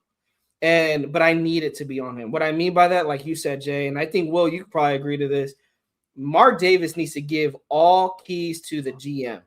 Stop letting the head coach have a word in personnel decisions on, hey, I want Geno Smith to be my guy. Can you go send a 3rd round pick to Seattle for him? Can you go get go get Tyler Lockett because he's my guy? Go get Stone Forsythe because he's my guy. When clear cut, Stone Forsythe is the worst tackle in football. I don't know how he's on the 100%. Like he didn't even start the entire season, and yet he leads the team in sacks. Still, give it up.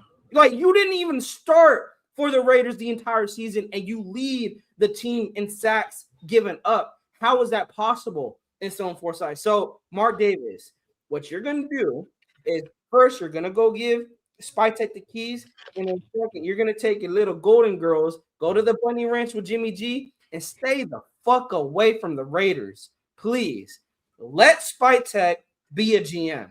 Let him go hire his head coach, and then let the head coach focus, like you said, Jay, focus on getting his coordinators and focus on the on-the-field result. We don't need no head coach getting involved with the front office. We did it with Gruden. We did it with Josh McDaniels. And it seems we're right back to it with Pete Carroll. That has never worked. I don't know why Mark Davis keeps giving all the power to the head coach. Give the power to the GM. Let him GM. Let the head coach coach. Simple as that. Exactly. One thing is for sure, and just touching back to the having the number 1 draft. I think it's been evident for I don't know how long we need a quarterback.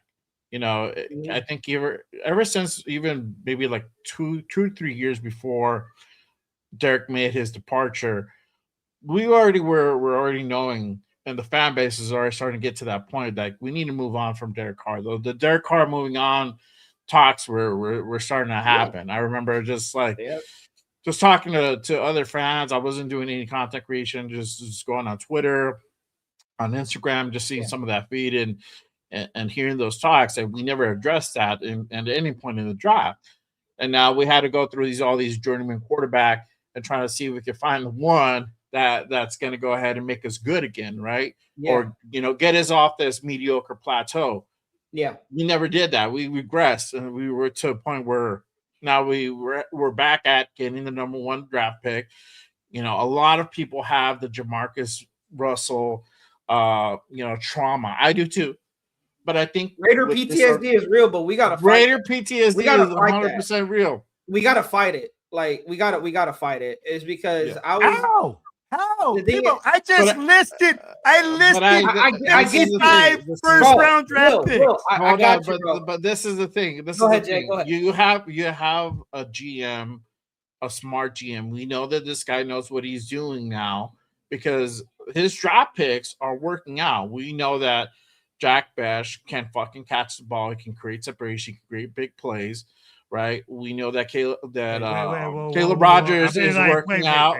Hold on. I'm not done yet. Hold on. Caleb Rogers came out once he got that opportunity, and fucking he looked pretty decent, bro. He looked pretty good. He needs work. He needs work. This is for sure. But this guy should have been in, months ago, weeks ago. And he got his opportunity late, but he got his opportunity. We don't know what Charles Grant, because we haven't seen Charles Grant. Tonka Hemingway is another one, and we're starting to see his production come about. So there's certain guys that we're asking for more burn, and they're starting to go ahead and fucking produce, right? The only one that really probably hasn't really panned out is Dante Thornton, and you can kind of say a little bit about Pegues, and that's really it. Dante Thornton hasn't. I think it was the expectation was too much, and I'll equal for that one. I thought he was going to be. I thought he had potential. Not into that number one role, I would say. Yeah. Maybe, but again, it's all depends on the coaching staff that you bring in here. Can they? Because I think let's sum it up with this: development. I think Will would agree on this. Development. Can the coaching staff that you bring in develop these players? And it's very evident. This is why I give Spytek the benefit of the doubt. It's very evident Pete couldn't do that. So the next coaching staff that comes in, can they do that? Well, I know you've been waiting, bro. Go ahead. I'm shut up. I'm gonna shut up real quick. Go ahead. Go ahead, let him know. All right, baby. I'm gonna tell you like this, yo.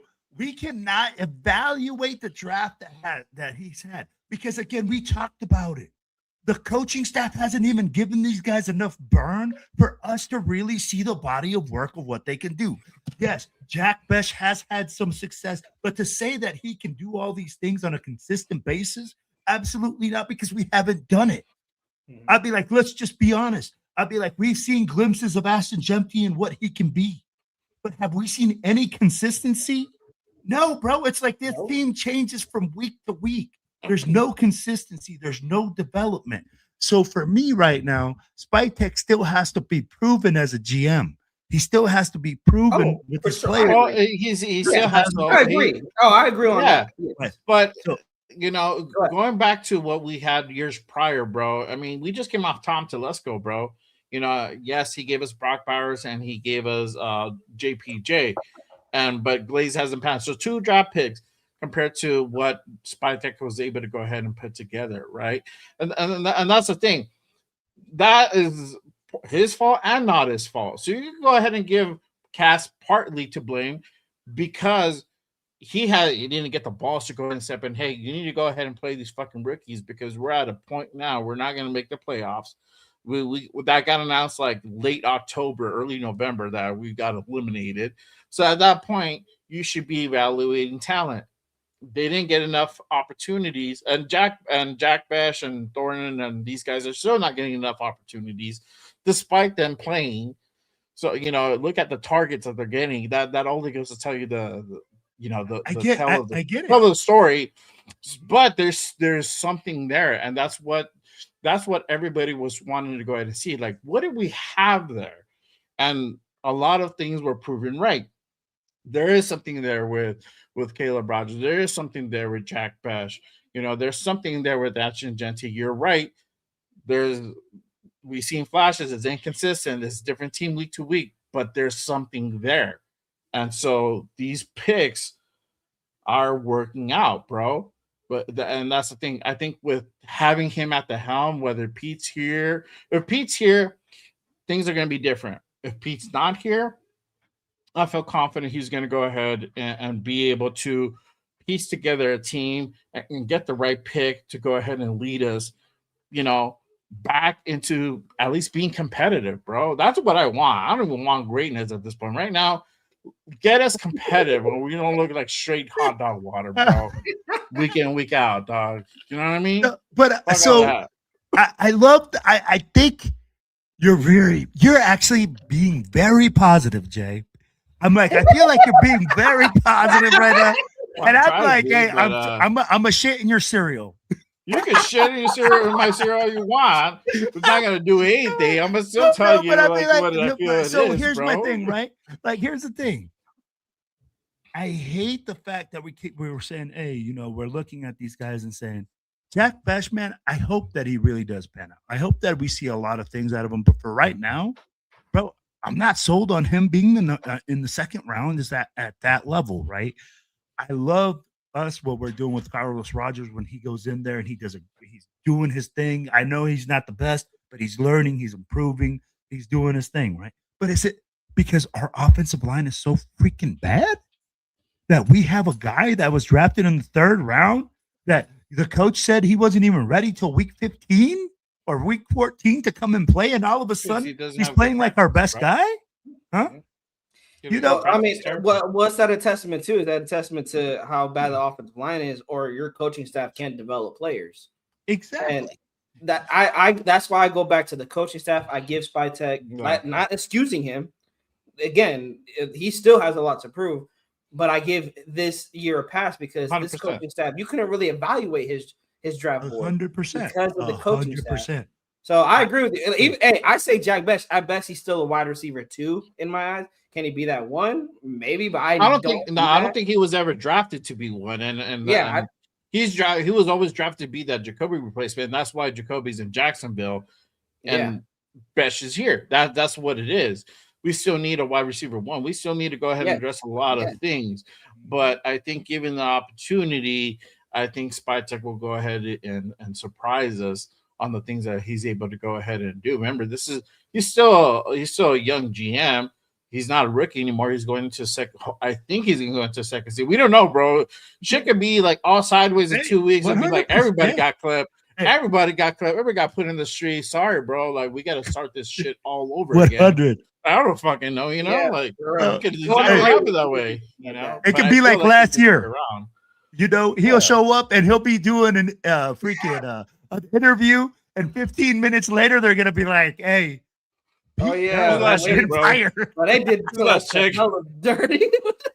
Security's gonna walk yourself to the car, bro. He just got done with the press conference, and the security's just waiting for him to come up the stage and like, "Hey man, you need to pack your shit. Give us your badge." Mr. Davis would like to see you in his office. So hey, it happened to AP. It happened to AP. It did. Damn dirty, the next day. 100%. 100%. Yeah. 100%. Yeah, I can see why you wouldn't be sold in, and that's fine. I don't expect you to be, but at the same time too, it's like there's some light on certain dudes that are here, and I hopefully if there's another regime that comes in, coaching regime, they realize what they actually have, and then they give opportunity to go ahead and nurture that. This team is, for one, whatever's going to pan out coaching wise next year. I'm gonna just tell you guys this: we're not going to be great next year either. We're going to be better than this, but we're still going to be middle of the road team.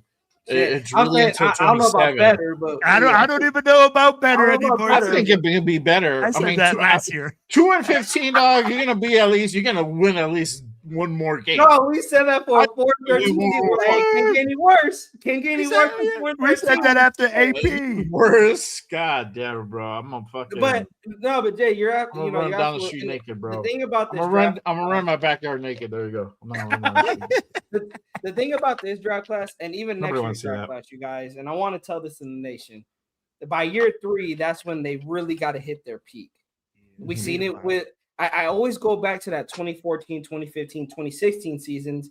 Yes, was it the only winning season and positivity I had in my lifetime? Yes, but it's because 2014 started with the draft. 2015, you added some building blocks to the offensive line. And to Jay and Will's point, 2016, we went all out on that offensive line. The most spent offensive line in 2016 belonged to the Oakland Raiders, because they had a young quarterback and Derek Carr that they had to protect. But again, you guys can do that if your quarterback's on a rookie deal. If you keep paying these guys $37, $45 million, I'd rather give the bag to Linderbaum than giving the bag to Geno. That's just me. I'd rather do that. I'd rather give the bag to offensive linemen than giving the bag to a quarterback who had probably 1 or 2 good seasons in Seattle. I don't even really want to call his second season decent. He led the league in interceptions and is leading the league in interceptions this season. But I agree with Will. The offensive line got to be addressed, and it got to be addressed aggressively. Spytech cannot go and sign the another Alice Kappa signing. We can't deal with that. I'm gonna tell you like this, bro. You better sign those people because it's about as criminal as Primo wearing that Boston Celtics hat on an All Lakers podcast. All right. Hey, I gotta wear a winner. I gotta wear a winner. I gotta wear a winner. That bro keep trying to catch up. Yeah. I had to wear a winner, bro. I was like, you know what? That beanie wasn't doing it. So I'm like, you know what? Let me rock myself. Yeah, he's definitely wearing a wiener.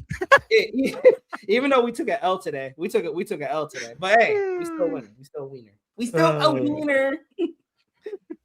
Oh man. But yeah, hey, just with the draft talk, Will knows where I'm at. I'm drafting a quarterback. If it was up to me, I'm drafting a quarterback. But this is assuming, you guys, for me and Will, this is assuming Pete's not here. Okay. We addressed it we got some offensive line pieces in free agency. Like, let's say Linderbaum is, even if Linderbaum doesn't, you could possibly go look at the Colts right tackle. Brandon Smith, I think his name is. You could look at him possibly bringing him in. You can even move DJ Glaze to guard. Like, you can shuffling that Pete did. It's not working. You put JPJ at center. You could put Glaze at right guard, which he has some reps in. You could get Brandon Smith at right tackle. You could if you want to put Meredith at left guard, put him. But I think maybe you leave Parham there. Keep Colton at left tackle, or even in the draft, you go get another guard, or you put Caleb there. There's a lot of moving parts with that offensive line. But again, if I'm drafting Mendoza, I'm not starting him because I don't know what that offensive line is going to look like. Just because you make those additions and that shuffle doesn't mean your offensive line is going to be better. It could probably be worse. And I don't want to get, like, to your point, Will, I don't want to get Mendoza killed or his confidence shattered. Or if it's Dante Moore or whoever quarterback comes in, I don't want to give that young quarterback having to deal with the nation. Like, that's not fuck media. Fuck, bro. 100%. Dealing with Raider Nation. Like, I don't want to do that to them. So, and what were you asking? I'm sorry. Well, I didn't. Do you keep Gino? Do you keep Gino then? I mean, like, who's your bridge? Who's your bridge? Do you bring in another bridge? Do you keep Gino? Do you keep Kenny? I'm gonna put this up real quick for where we're talking about Gino, and going to what you said earlier, Primo's about paying Gino, right? So this is what his contract looks like. That's just left in 26. So he has 18 and a half coming to him in 26, plus another 8 guaranteed. So that gives you that 26 and a half. That's a drop in a bucket, bro. To be honest with you, like if you're looking at it from a salary cap standpoint, I mean, to us, it's a lot of fucking money, but on an average, this is not a lot, So he's probably getting paid like bottom of the barrel at this point at 26. He's playing like bottom of the barrel. Oh yeah, for sure. 100%. I'm still cutting him only because he's here until 2027. There's no reason for him to be here in 2027 and paying him $29 million. Like, there's no reason. You can cut him after. You can cut him after. You can do a post June 1st designation cut, and you can just let them know, like, hey, you're done, you're good in March, and you can start looking for another team and just designate him post June. Oh yeah, there's a lot of different ways you can go about it. I don't think. I think this is just not a good relationship. This is a toxic relationship on both ends. I think, Gino hates us. We hate Gino. I think the divorce just needs to happen now, and let's just go ahead and cut our losses, especially with the number 1 pick on whatever. Either they're going to go quarterback, which most likely I think they probably will go quarterback, but who knows? Yeah, who knows? Who knows? We don't know yet. But if the thing is, you save 18, or no, you don't save it. If you cut him, he's due 18.5 million still of that 26 million. So I think you save about that 8 million guaranteed that he's due. which roster building. honestly, right, it's on a third league day of 2026. Yeah. So I think it's the same thing like when we brought Pete in. It's like there's no end game with Gino being here and paying him that much money. So you might as well just cut your losses. It didn't work out. And we already know that would tell me, I think it would tell the fan base we know what direction we need to head into. We need to stop with these bridge quarterbacks and we need to go find our guy in the draft. Now, who's the bridge guy for 2026? Fuck it. If you got to sign Kenny Pickett back, put Pickett out there. Put Aiden O'Connell out there. The thing is, what reason why I'm suggesting those two? One, they're already in the building, and two, they're cheap. You don't want to have to go out. I mean, you could also flirt with the idea of Malik Willis, possibly from Green Bay. Like, there's some other cheap quarterbacks out there to come in for as a bridge quarterback. But it also depends on who's the coaching staff and are they going quarterback in the draft too? That's another thing. Well, you already got AOC still on the rookie deal. His rookie deal, he'll be on the last year of his rookie deal next year on 26. Pickett is going to be a free agent at the end of this year. So you can go out and re-sign Pickett if you like what you see in Pickett, but you can go out and get a different type of journeyman quarterback just to go ahead and be your bridge. My thing is, I just want a bridge quarterback that's not going to be our answer, like our long-term answer. That's me. So let me ask you this, Primo, and I'll ask you guys this quick question. If you guys have Bane, who's out of the right, the defensive end, rated higher on your board, you have the number 1 pick, and you think that he's a bigger generational talent than the quarterback that you have on the board, what do? Do you draft Bane? And say, hey, this guy's going to be a generational talent, and this is why I'm looking at him? Or do you draft the quarterback even though he was rated lower on your board? If I have a defensive player that's rated higher, I'm going defensive player. Here's the reason why. It's because can you look at because here's the thing. We have the first overall pick, right? You essentially have the first pick of the second round. Also, who's to say some of these quarterbacks don't drop? Like Ty Simpson doesn't drop out of the first round. We've seen it before where quarterbacks who were supposed to go in the first round, they drop into the second round. So you can possibly still get your quarterback in the second round. Again, not guaranteed, but the Raiders did it before where they chose defense over quarterback. They did it in 2014 with Khalil Mack when people were saying Khalil Mack was a generational type of pass rusher, type of linebacker. He could play linebacker, but he could also put his hand in the ground and rush the passer.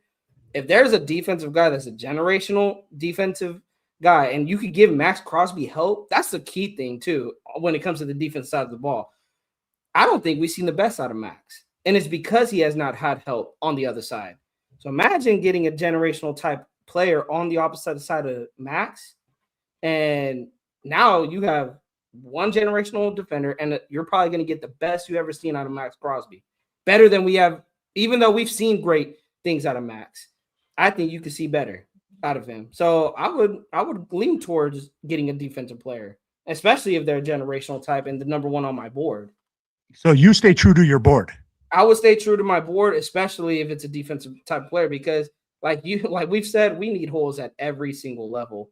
And I love Mendoza. And as much as I love Mendoza, it would be hard to pass on him, but it's like, we've seen what happens when you pair up a young defensive player with a young quarterback. You can have 2 foundational pieces. We have Max, yes, but how long is Max going to be here and dealing with this bullshit of a defense? You don't know. We got to start addressing the elephant in the room of giving Max help on that defensive side of the football. When he's marching out there, time in and time out, still putting up the numbers, but not getting no help on the other side. Secondary, like we said earlier today, leaving guys wide open downfield. We got to start. It's just, I'm just lucky I'm not spy tech. That was a coaching thing, though. That was a coaching thing. That was a coaching thing with them not addressing that secondary, because there was plenty of times, bro. I remember because I was doing the Good Morning Raiders shows with Rundown. Shout out to Rundown. And we were talking about that consistently, like getting a nickel, getting a safety, and like never was addressed. Getting a fucking linebacker, never addressed. Aside from Pratt, when Pratt became available, I was actually surprised that went out and got him. So a lot of that stuff also stemmed from like Pete Carroll, like he wanting his guys, right? Yeah. Like they don't fit the fucking 2015 mold, so they're not good. There's not guys that we want to bring in, though. Other guys in the league, Pratt went like quick to the Colts, like. Bro, he had an interception today too. Yeah, exactly. So shit like that. So a lot of it is also the coaching style, their idea, philosophy, on what they want to go ahead and bring into the building. My thing is this: we need a quarterback. We've been needing a quarterback. If we keep pushing this issue off, thinking like, okay, we'll go ahead and get like a second rate or a guy a little bit farther down the trough. We're never going to go ahead and address that issue. We have the number one pick. You should get the number one need, which is a quarterback. Quarterback changes the face of your franchise at times. It's just that important. You have to build around him. You got to build that offensive line. I 100%. I keep saying that every fucking year. And that's why I keep saying you need to spend money on this offensive line. Leonard Baum, hopefully, I hope to God that the Ravens fuck that up. And let him hit free agency like if he's available. Get him. Bro, they're gonna franchise tag him. Dude. No, they would have done it already. They chose not to. That's why they're gonna try to figure and their contract talks are not good at all either. Like it's leaning to Linderbaum testing free agency. Yeah, they decided not to pick up that 5th year. That's why we're having this conversation with Linderbaum. So I hope they fuck that up and he hits that. I'm like, bro, back up the Brinks truck, get that kid in here and lock him up for the next 3 to 4 years being our actual fucking center, a guy that's actually proven now. And then build from there. You can pick up a guy in the draft and then the rest in free agency. I think this free agency class for linemen is going to be better than previous years. So we'll see what happens there. But either way, you got to build. You got to build around your quarterback. You do. And you can go different ways. You can go sit him behind a journeyman, bridge quarterback, or you can do what fucking the Commanders did and just straight fucking play that dude. Same thing. Bears did that too. It's all also about pairing it with the right coach. So coaching, that's what it's going to. All these 3 things are so important. And it's going to be a very interesting offseason. Really quick, before I hand it over to my guy, Will. Shout out to Steven with the $2 holla. Appreciate you, my guy. Thank you for that super chat. Salute to you, man. Take it away, Will. I'm gonna be right back in just a second. I want to answer your question real quick, though, Will. Like, would I stick to my draft board? It's hard because the Raiders are in a position where because they haven't addressed, and this is what pisses me off, is because they haven't addressed the quarterback position the right way. Yeah. They're in a predicament where are they forced to take Mendoza because they need a quarterback, or do they that's where I'm at, where it's like, man, do we take Mendoza just because of the sake? But I don't want to do that. I don't want to just draft a quarterback for the sake of a need to draft a quarterback. I want to draft Mendoza because I like Mendoza. I think there's some upside to him. But there's also, like you said, there's other needs, offensive line, defense. Like, there's so many needs on this team and who's to say I will sit Mendoza, but who's to say that's not what the coaching staff is going to do that comes in here. We're throwing Mendoza right in the fire. And he's with a bad O-line. He has no wide receiver 1. He has a terrible defense that is going to give up 30 points a game.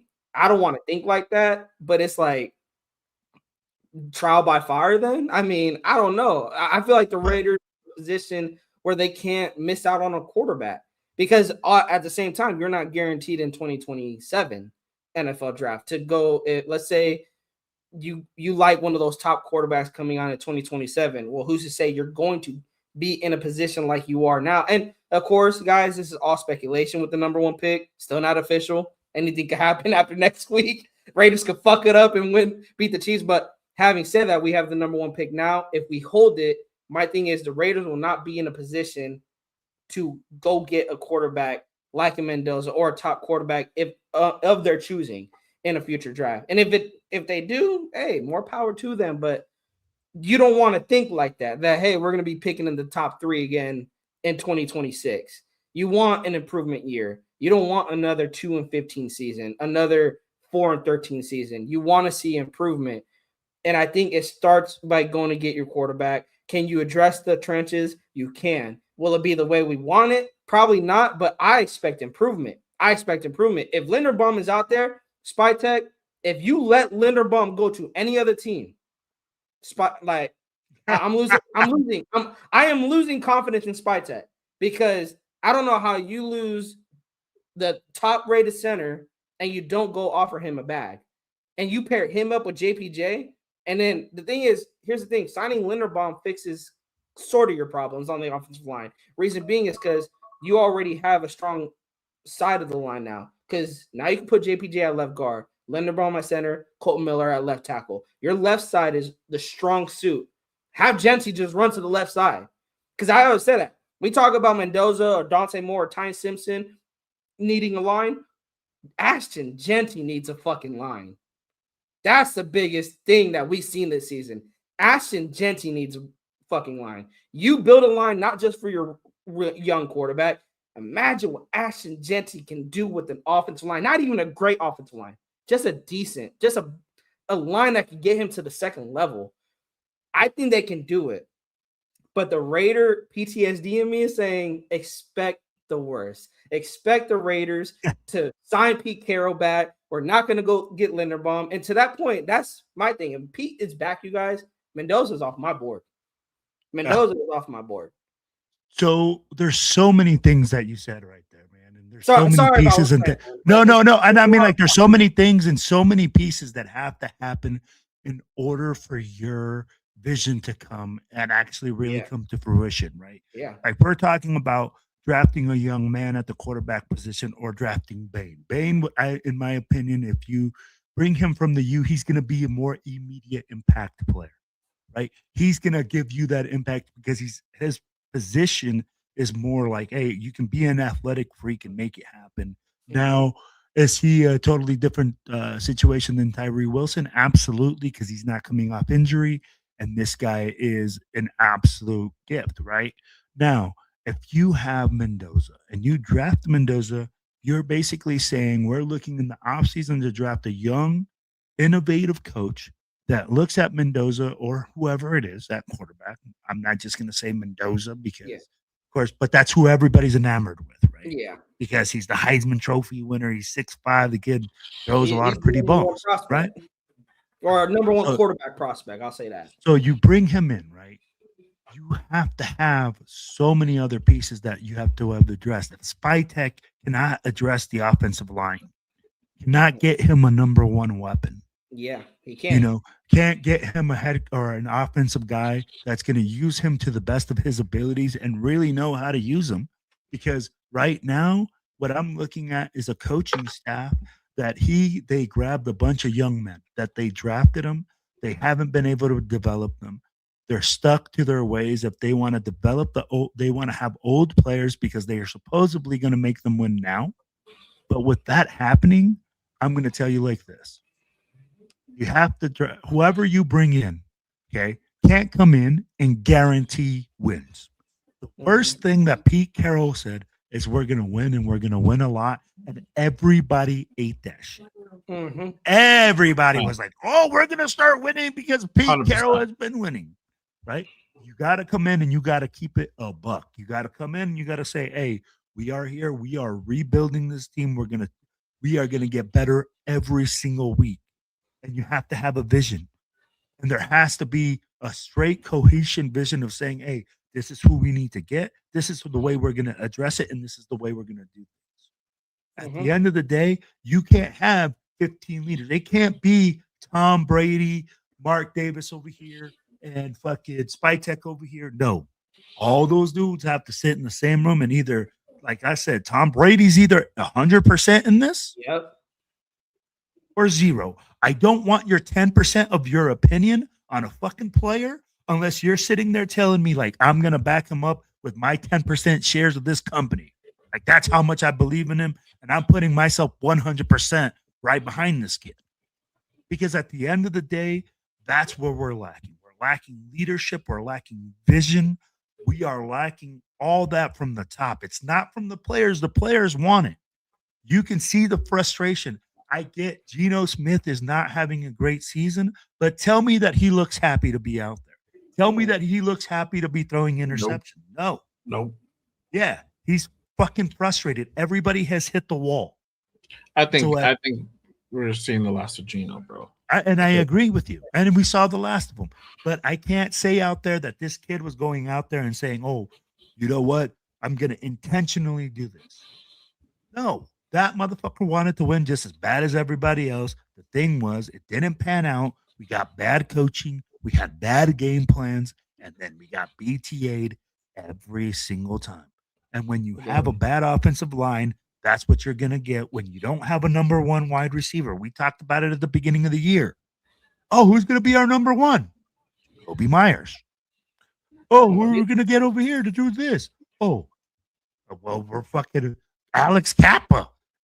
Bro, that was the big name we brought in on offensive line, Alex Kappa. So that's why I go to Spytech and I say, hey, you know what? Bro, you got a lot to fucking do this year. You got a lot to show. Yeah, pressure is on. Put that on Spytech, bro. 100%.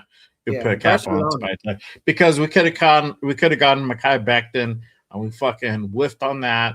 And he went to fucking San Diego, bro. And they're fucking, and look what he's doing. They're relishing that move, bro. You know what I mean? So, yeah. And then you brought Geno. I don't give a fuck that the coach says, hey, I want this guy. As the GM, you have the full ability to say, I am not going to pay this guy this amount of money to come in. He's not that valuable. I'm not looking what you're seeing. And if we're not seeing eye to eye, we're not going to bring in the guy. You know, and that's what it is. As the GM, you have to have the levels, bro. You have to have big. That's what I say. You gotta let those nuts hang, bro. Yeah, you have to have that. But wait, you have to have the testicle fortitude. This is a family show, bro. No, I'm just kidding. Yeah, you have to have the testicle fortitude. The word of the day from Jay Raider. Whatever you want to call it. Because at the end of the day, bro, the buck stops with you. And you can't sit there and be like, oh, the coach wanted this. No, you're the GM, bro. You hired that guy. Mm-hmm. So you're the one that's going to sit there and say, at the end of the day, I brought in these players. I brought in these coaches. And that's the product that we're putting out on the field because of what I brought in and what I did. So Spytech gets no pass from me. Oh, I agree. For me, the biggest disappointment was that Pete did not give these young guys the burn that they needed. And when he said, I am not here to develop players, bro, that immediately threw the red flag for me. I was like, where are all these pro bowlers that we got the red flag too? Like, why'd y'all pair me up with him? Like, he's not going to develop my guys. And it makes spot, and that's what we don't like seeing, Will, is these head coaches making these GMs look bad. You know, not giving Spytech a pass, but you give him the benefit of doubt because of how bad Pete and this coaching staff have looked. But it's like, again, is that going to be a downfall to Spytech? Is he going to be here next? I know there's reports saying that he is good to be here next year. Yeah, Tom Telesco was good to be here until he wasn't. So who knows? That's the thing. It's all in the unknown, and I just don't want Spytech to get the shit at end of the stick because Pete Carroll is still here, or whatever the case may be. But the pressure is definitely on Spytech. You can't just go in. You can't just go in. Like I was telling Will earlier when you left, Jay, that he can't go and make another cap move. He can't make another cap move. No. Like Linderbaum is out. Like if Linderbaum does test free agency, dude, you cannot let him go to any other team. You have all this money to spend. You better back up that Brinks truck and give that dude the bag. I'll ask you guys this. If Colton Miller tries to come back next week, what do? Colton Miller. He is he might be back next week. I'm telling you, I do not allow that. They should shut him down, bro. They should shut him down. Have to, if we shut down Max, we have to shut Colton down, and we have to do the right thing for the organization. Yeah, I don't even like him practicing right now, bro. Like that makes me nervous. Keep Stone Foreskin out there. Okay, Caleb, give Caleb a shot. Yeah, give Caleb some burn. That's where I'm at with it. I want to see Caleb Grant. I want to see the young guys get out there. I'll be like, I don't. And again, nobody wants to see anybody get hurt. I feel bad that I said, like fucking Gina. But the thing is, dude, I'll be like, he's just burnt so many bridges, and he's been it's been a salty relationship both ways. Penalty too that they called for him. That penalty was a soft roughing the passer penalty or whatever they called it. Because I think that was a play he hurt his ankle too, supposedly. Yeah, but at the end of the day, I go like, hey man, we need to see the young guys get burned. We need to see what we have for next year.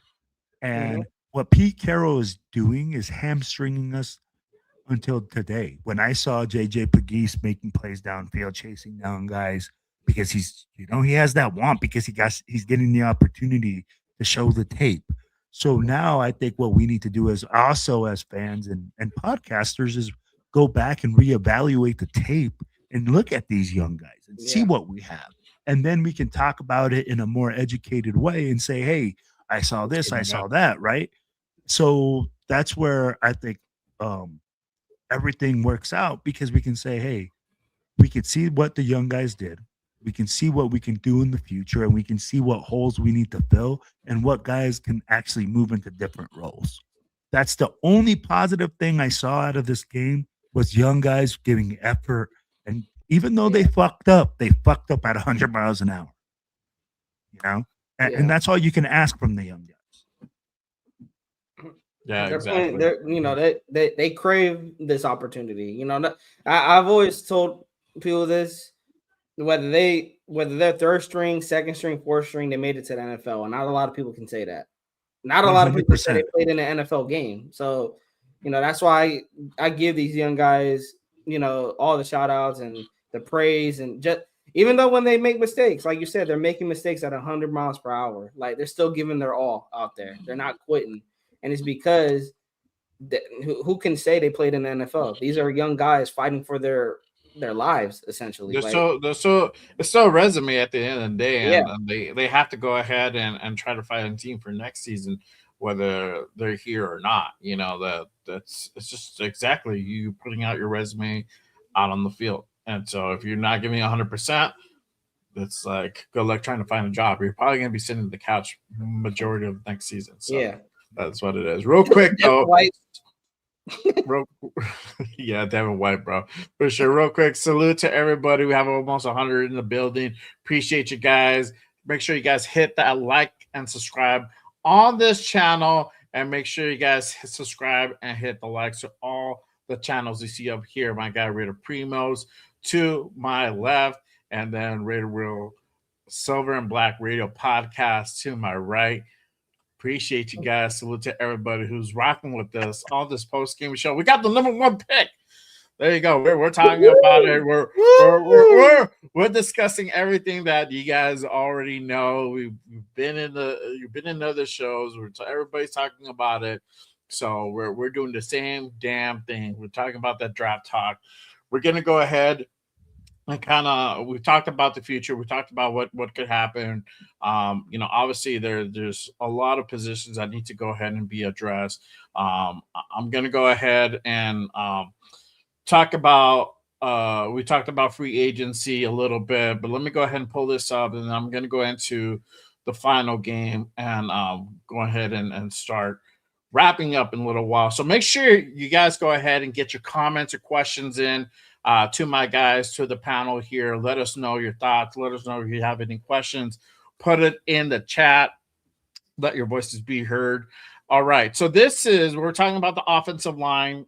This is currently the free agency list of free agents for offensive linemen for next year, as of right now. So you have Brady, and I'm going to sign off maybe up until our guy that we're just. Hey, we're still seeing. I don't see it. Yeah, I don't see it. I see the salary cap. I see. I'm over here like, my bad. All right, here we go. Sorry, I was on the wrong side. Okay, there we go. We got to hit that. Share this one. All right. So this is a list of the 2026 offensive lineman free agents as of right now. I'm going to go ahead and sound off on the way up to that one that we're just talking about a little bit ago. So, I don't know if this is a specific order or how they have this list. I don't think it's in any specific order. They have Braden Smith, right tackle. They have Jonah Williams, right tackle out of Arizona. You have Joe Bitonio out of Cleveland. He's a guard. Wiley Tyler, another guard out of Cleveland. Cam Robinson, left tackle, Browns as well. Rob Havenston, right tackle for the Rams. Kevin Ziegler, he's a guard for the Titans. He's Isaac Sumalau, I probably butchered that, guard for the Steelers. Connor McGovern, a center for Buffalo. Trey Pipkins, right tackle for the Chokers. Luminor, I should have skipped him. Evan Neal, guard for the Giants. We've been there, done that. John Simpson, guard for the Jets. Ethan Pollock, Fuck that guy. The Browns. And I'm like, fuck that guy. Ted Baracus, another center, Bengals. Ryan Bates, center for the Bears. He's going to be a free agent. Kevin Beecham, left tackle for the Cards. Josh Jones, right tackle for the Seahawks. Josh Neiman, I probably butchered that, tackle for the Panthers. Andrew Wiley, he's a tackle for the Commanders. He's going to be a free agent. Elijah Vera Tucker, another tackle for the Jets. Robert Jones, guard for Dallas. Zion Johnson, guard for the Chokers, and Trevor Pennington as well. Caden Mays, a center for the Panthers. Cole Van Linden, a guard for Jacksonville, and then Tyler Lindenbaum, a center for Baltimore. He's already listed here again because they Baltimore not picking up that 5th-year option. They can still make a deal, but as of right now, this is currently the list. I mean, the list goes on more, but right now, this is kind of what you have out there in free agency. And Tyler Lindenbaum, 25 years old. He's going to be 26 next season. Still a young guy. Market value about 17 and a half. You can go ahead and bump that up to about 24, 25 per year for the next 3 years. Yeah, guarantee a majority of that contract and lock him in, next 3-4 years in Vegas. So this is definitely one of the names to go ahead and kind of look out for. I'm going to have my ear to the wall for this guy and kind of see what that develops out in Baltimore. If they were able to go ahead and make a deal. If he hits free agency, bro. Hey, I need you to make that direct call. Jay, I need you to make that direct call that you got on your bat phone to Mark Davis and get on that thing. I know you got it in the back. You go in the back, you make that phone call to Mark Davis and you say, yo, this dude, we need to sign him ASAP. Because look, you said a lot of key things here. Youth, long-term solution. I do not want any of these guys that are 30 to 35 years old to come in here and be a 1 to 2 year solution. This cannot be a 1 to 2 year thing. We have to start looking long-term for these guys. So you have to start looking at their age, their youth, and their ability. And when you look at a 25 to 26-year-old dude, that means you got another 10 years. 10 years, one fucking decade of a high-quality player that can continue to grow and develop. That's what I want to see. I don't want to see a 35-year-old Greg Van Rotten being signed for fucking pennies on the dollar to come in here and pull another Alex Kappa. Sign youth, sign guys that are worth their dollars, and sign them to long-term contracts in order for this team to have stability at positions of key need, which is offensive line. We need those guys. We need long-term solutions. We don't need no short-term shit. So don't give me no 35-year-old. Don't give me no 32-year-old that you're going to sign for 2 to 3 years. I don't need to save the pennies on the dollar. I don't need Coupon John. I need Big Huevos, Big Money John. Yeah. Big Dong John to show up and show up with the Brinks truck and back it up. That's what I need. Back up that shit, bro. Exactly. Yo, real quick, shout out to my guy James for Poe. With the Ray. Hold on, bro. Let me do it right. Raiders! Yes, sir. Hey, appreciate you pulling up and tapping in, my guy. I want to go ahead and kind of highlight this with the shout out to the GOAT. The GOAT. What about adding George Pickens and Terry McLaurin, Scary Terry, with the loot that we have? That and that's the thing. I think George becomes a free agent this year coming up. I don't know what I think he does, but I don't know if Dallas is real going to let quick. him walk. Not after the season he's having. Dallas, Yeah, they're likely going to try to get a deal with George, and Terry's already on a deal, so you would have to trade with Washington to get Terry McLaurin, which I'm not doing because again, we talked about it earlier. We got too many holes on this team. We cannot afford to the splashy trade, you guys, that people keep talking about. We cannot do it. Okay, so all these splashy now. I know people talked about the Joe Burrow possibly trade and all. You can't. I don't think we're ready. We're not in a position to make trades like that. We're not. We got to keep all the picks the wide receiver free agency list looks disgusting. It looks disgusting. I mean, you do have George Pickens on here though. Yeah. He's set to hit free agency.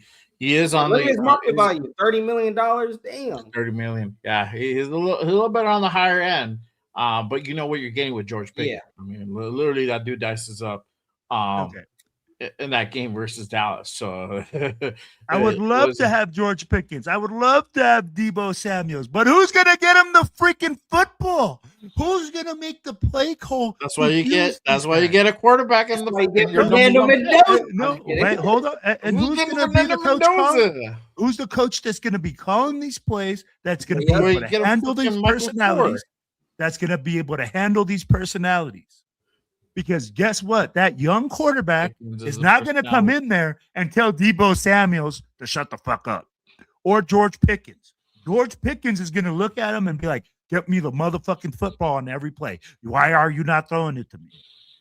That's what receivers do. You have to have a guy that is as strong as a head coach to handle these personalities because you're a coach or because you're handling them with a rookie quarterback. That's going to have a lot of rookie mistakes. That's going to throw a lot of short balls, a lot of hospital balls, probably some interceptions. How are you going to handle that? That's why I wouldn't do it if you're bringing in a young quarterback. Bring in another young receiver. Have them grow together. Yep, that's what I would do. Because they're going to make the same mistakes. They're going to go through the progression. They're going to grow together, and they're going to be together. They're a tandem. And that's how quarterbacks develop. Look at Aaron Rodgers with freaking Adams. Look at all these quarterbacks that have a pair. They all grew together. Marvin Harrison with freaking Peyton Manning. Shit, look at Derek Carr and Amari Cooper together. They were killing it at one point. So you have to kind of pair them up like that. If you bring in a senior guy like that, those motherfuckers have a lot of clout. And those dudes want the football. And when you're fucking not being successful, they're the first ones that freaking are going to be saying something. Yeah, that's where I was adding to. Well, every time I talked about when it came to a wide receiver, where can we get a wide receiver one? Draft. I think you look in the draft, and if you don't draft a wide receiver one, like let's say you do draft a wide receiver and they're not, they don't pan out, hey, you keep drafting until you're trying, or maybe next year's free agency. I didn't check next year's free agency class. Maybe next year's free agency class is better.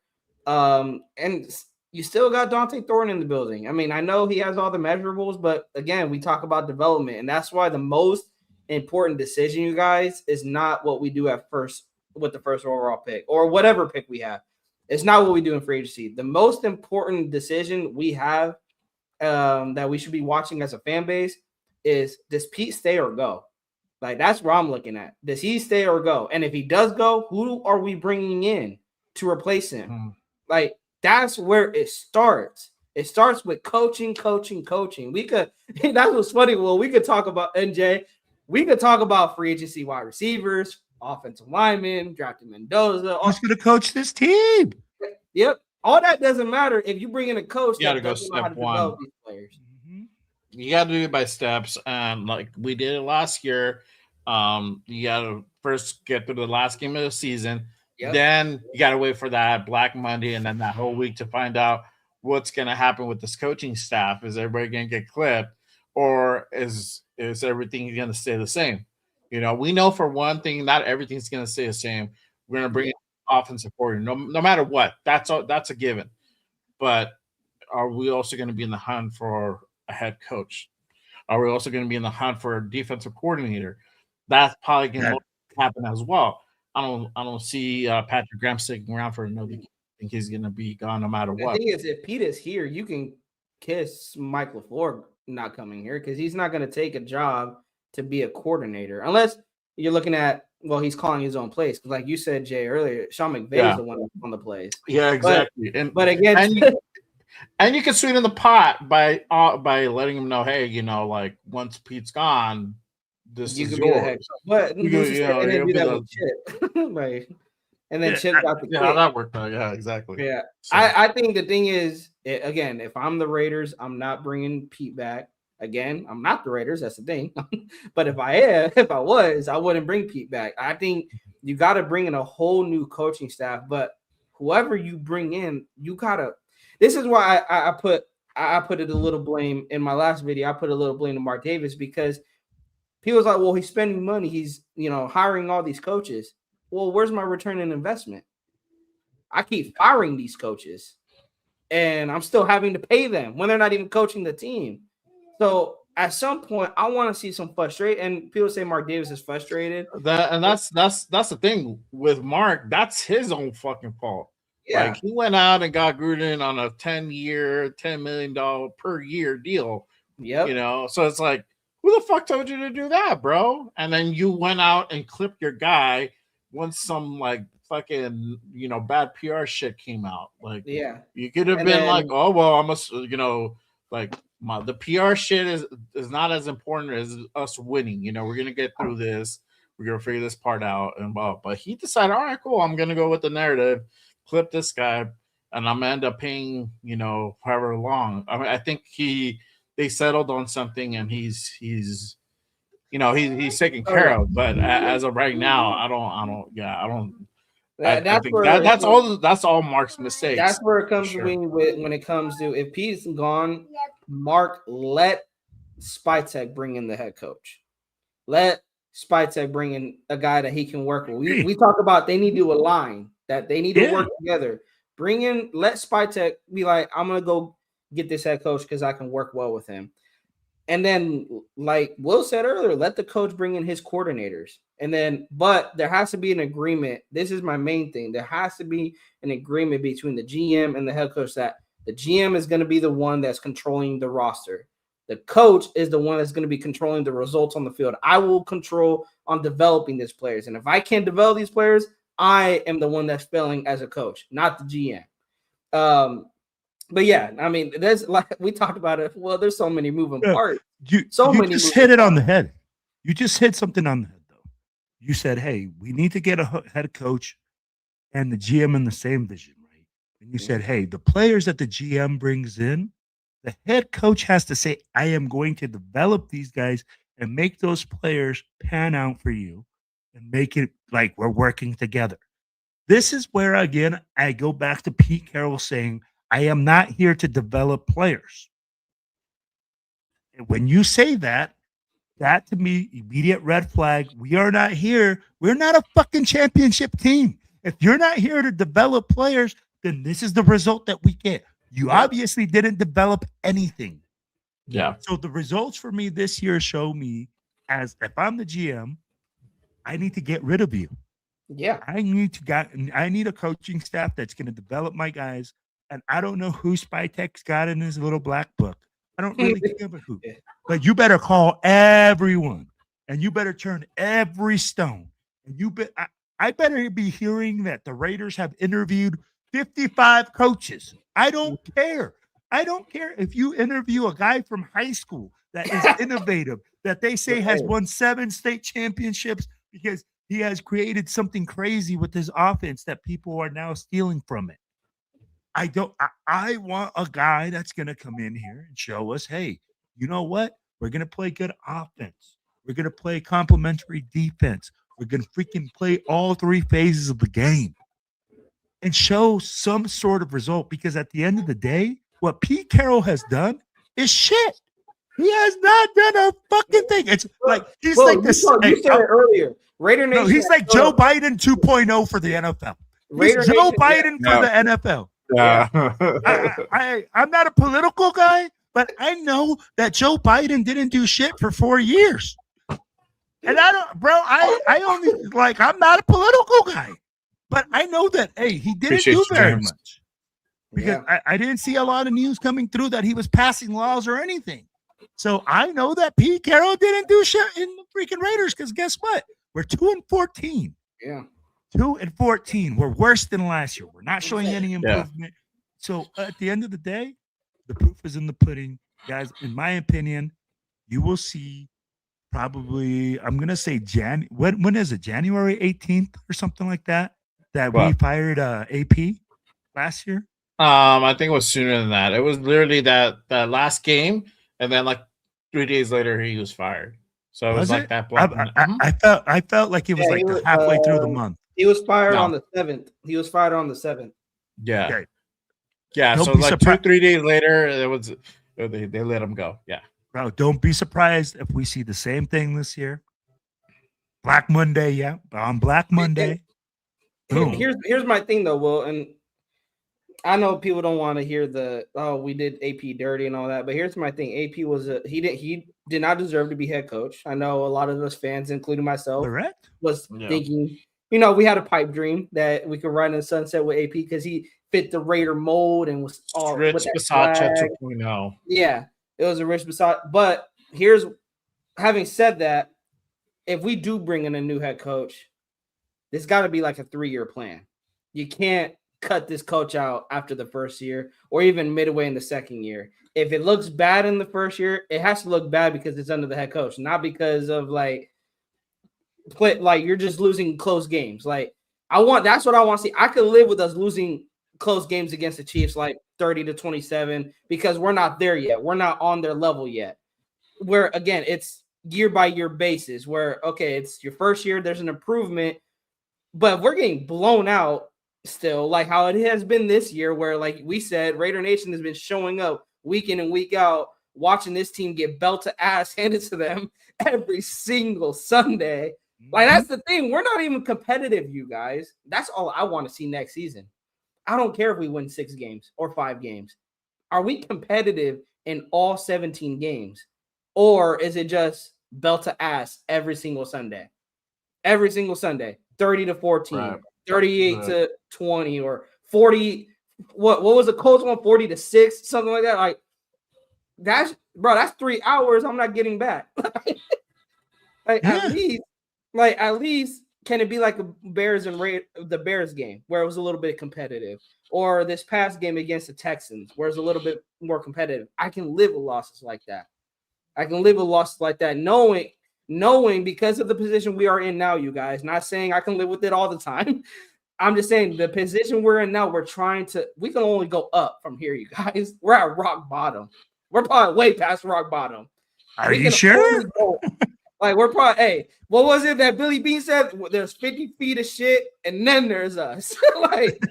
Exactly. So we're down and out. We can only go up. So for next year, what I'm looking for is just improvement, competitiveness. Do I want to see more wins? Yes, but I don't think it's hard to get more than 2 wins. Let's be honest. At least it shouldn't be, right? It shouldn't be hard. We make it look real hard, bro. We're making it look really fucking hard. Super hard. Yeah. We look fucking pretty. But theoretically speaking, we should get more than 2 wins. And again, I want to see improvement, competitive. I want like when I'm watching a Raider game, I want to enjoy the game, win or lose. I could be like, damn, that was we lost, but that was a good football game to watch. That is again giving us hope. I want to be in the Texans game all day. You know what, bro? I'm telling you, the Texans game. I literally was in the game. We leave, and like the Texans fans are looking at me, and they're like, "Bro, your team actually played really well." I know. I'm like, I'm not even that mad that we lost. Today happens. Bro, you can walk away being proud of your team. Like your team fought. Your team went out there and fought. Like that's what I could live with. Happens, bro. And this is why I say, and then this happens. You get straight BTA by the motherfucking Giants. The Giants came in here, bro. The freaking worst team in the NFC or in the NFC East or whatever the fuck they're at right now, bro. And put straight BTA to this team. I'd be like, bro, it was pathetic. I was all right with losing to the Giants, but I mean, make it look respectable. Like I said, I thought it was going to be closer. I didn't think it was going to be like this. This was total BTA, and it's embarrassing. Yeah, it's embarrassing because and that's why we just got diddled on the field by the Giants. Yeah. That's exactly what happened. We got diddied. We got diddied, and we liked it. It's fitting that it was in Vegas, huh? It was fitting that. Yeah, bro. Only fitting that's in Vegas. The shit like that can go down. All right, we're gonna go ahead and shift gears a little bit towards we have one more game to go, so we're gonna talk about that. We're gonna talk about what all this means because it's funny. I'll be right back. You have dudes that go, "Hey, I got something for that." I'll be right back. Yeah, you're good. You have dudes that are like, yeah, we fucked that up by winning, and then you have guys that are glad we won. Whatever game of the spectrum. I have no concerns with this team. All right. But before we do that, look, this game, I don't expect us to win, even though Brock Bowers, Max, and Chin, and now you can add Geno to that list, shut down for the season. They ain't playing, despite what troubles that the Queefs are having right now offensively. With their two quarterbacks going fucking down, I doubt them making an impact on next Sunday. So is that for us or we're the ones giving it? We're about to get belt to ass, bro. I would hope so. I don't know what more. I don't know what more you guys have to do. I'm not mad about it. I'm not gonna be mad about a loss, but this is what I don't like this. Okay. I don't like this. Yeah. But this is what's gonna happen. This is what I'm expecting. I'm pretty sure, bro.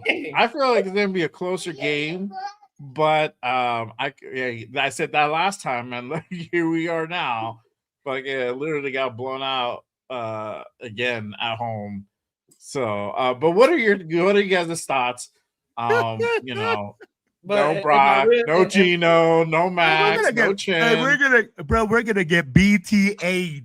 Just like, hey, go ahead, I don't know who the Queens have for their quarterback. I don't want you to use the whip side, bro. I want you to use the metal side. The metal that's side. That's exactly so you can feel it. Bro, we're gonna feel it. The Kansas City Chiefs are gonna look like the Super Bowl champions, bro. They are gonna come in. And they might even rack up 35. They might rack up 38 points. And the Raiders, bro, we probably have 3. Yeah. And struggling to get 3. The freaking quarterback is going to have more passing yards than the Raiders' total offense combined. Bro, that's exactly what's going to happen, bro. Because they're not going to run the football. They're not going to run the football. Defense that's exactly can't right. stop a nosebleed. Bro, and tell me, you Primo that know this, right? You know that the formula for the Raiders to actually win games and be competitive is for us to run the football. That's what we did against the Texans. And what did Pete Carroll come out and say that we were going to do? Oh, we're not going to do that next game. Our game plan is totally different. So literally what Pete Carroll is telling us is that we're going to just game plan to straight BTA until the last game of the season. Oh, yeah. And Pete Carroll is loving it right now. He's loving taking that belt to ass because that's all he's been doing all season long. So, yeah, that's exactly what I expect. Taking some belt to ass. We're probably going to be shooting the shit by halftime. I'm going to see fucking Jay posting on freaking halftime drunk as fuck, pissed off as hell, saying how bad we are. I won't be pissed off anymore. That already left, bro. Yeah, for what? I bet see Raider Primo just posting about straight BTA and how he predicted how we were going to take BTA all game long. I'm gonna be like, man, they gave me the belt. He's gonna show up. They gave me the belt. He has the fucking the belt buckle and printed on the ass, bro. That's how bad it is. There you go. There's gonna be a fucking big old Casey on that bitch. There you go, bro. I'll be like, that is my prediction from the game. Casey, fucking Taylor or Kelsey or fucking Kelsey Swift, Travis Swift is gonna show up and freaking Taylor Kelsey. Taylor Kelsey, yeah, whatever. Like, bro, they're gonna show up, swoop all the fans. He's gonna fucking ride off into the sunset, and fucking we're gonna look like the fucking Raiders. That's exactly what's gonna happen. That's it. I don't have a doubt that we're gonna lose next Sunday. Yeah, I don't have a doubt that we'll lose next Sunday. Even if you bring in AOC. That dude is not Superman. He is not going to go fucking win us a game. Not with this offensive line, bro. He's going to get fucking broken in half. That was bad with Gino. It's not even the Chiefs' offense. It's literally the Chiefs' defense. Yeah, exactly. We'll win this game. Brendan Carroll is going to make a phone call on his bat signal and be like, hey, guys, back to game plan A. Don't block no one. Yeah, exactly. Shout out to GMX with the Raiders, bro. Appreciate you, my guys. Salute to you, brother.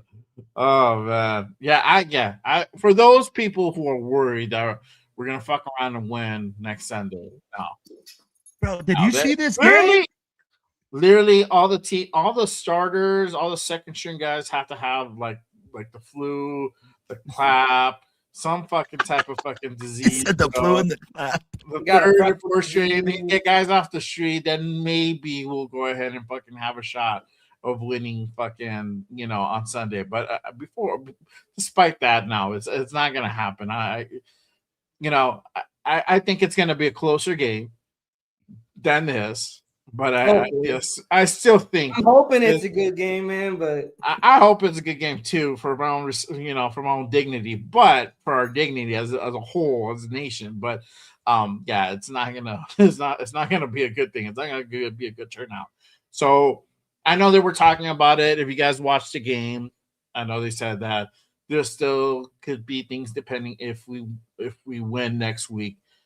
We're not gonna win next week. Let's just keep it a beam. We're not going to win next week.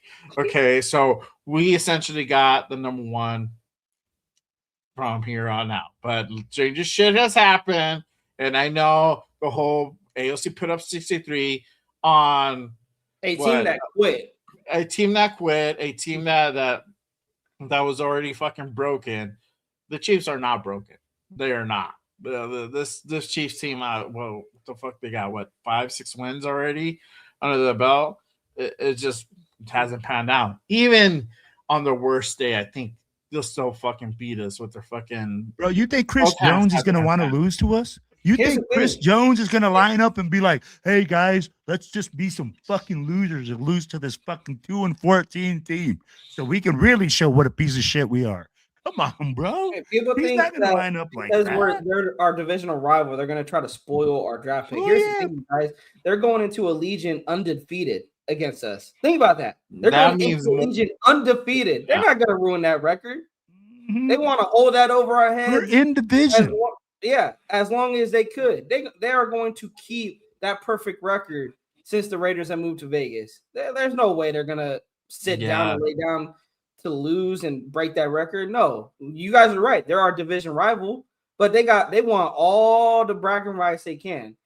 They want all the bragging rights. We won a Super Bowl in Allegiant.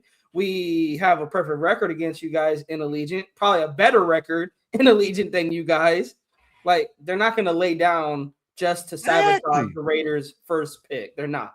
This is the crazy thing, right? People actually think that Chiefs are going to be like, yo, we want to take a loss to the fucking Raiders. Like, what the fuck? Do you guys really think that they want to be like, oh yeah, we're gonna roll over to the shittiest team in the league? No, their mind is not like that, bro. They don't think they don't think like that. Like, oh, we're not gonna let them get the quarterback of the future. No, bro. They have a championship or bust mentality. The Chiefs are not scared of the Raiders. They could draft a quarterback. The Chiefs are not scared of the Raiders.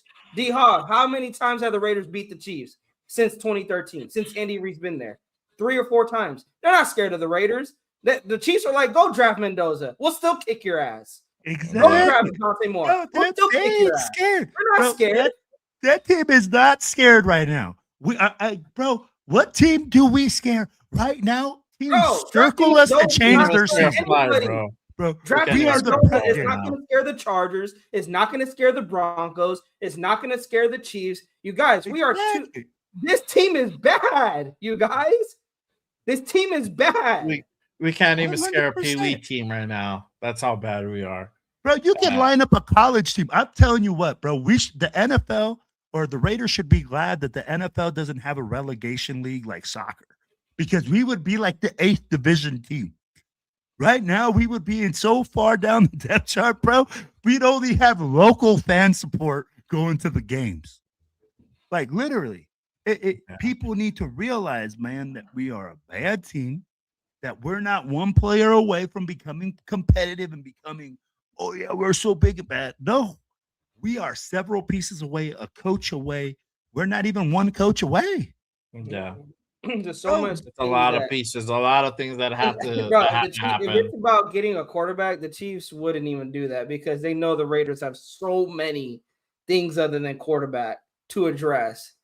Exactly.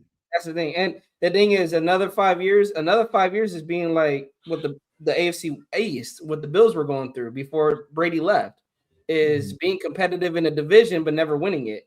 That's what the Chiefs hold over this division until this season with Denver. But in my opinion, the division is still to Kansas City. Yeah, Denver, you won the division, but Kansas City's won it what? Before Denver won like 10 years straight. They won the division. Guys, the division goes through them. All this talk that Kansas City's out. Mahomes ain't got it no more. Kelsey, guys, Kansas City is still Kansas City until proven otherwise. They want to like this. ride on. And guess what? Next off season, right before the season, they're gonna be talking about KC again being the number one. And honestly,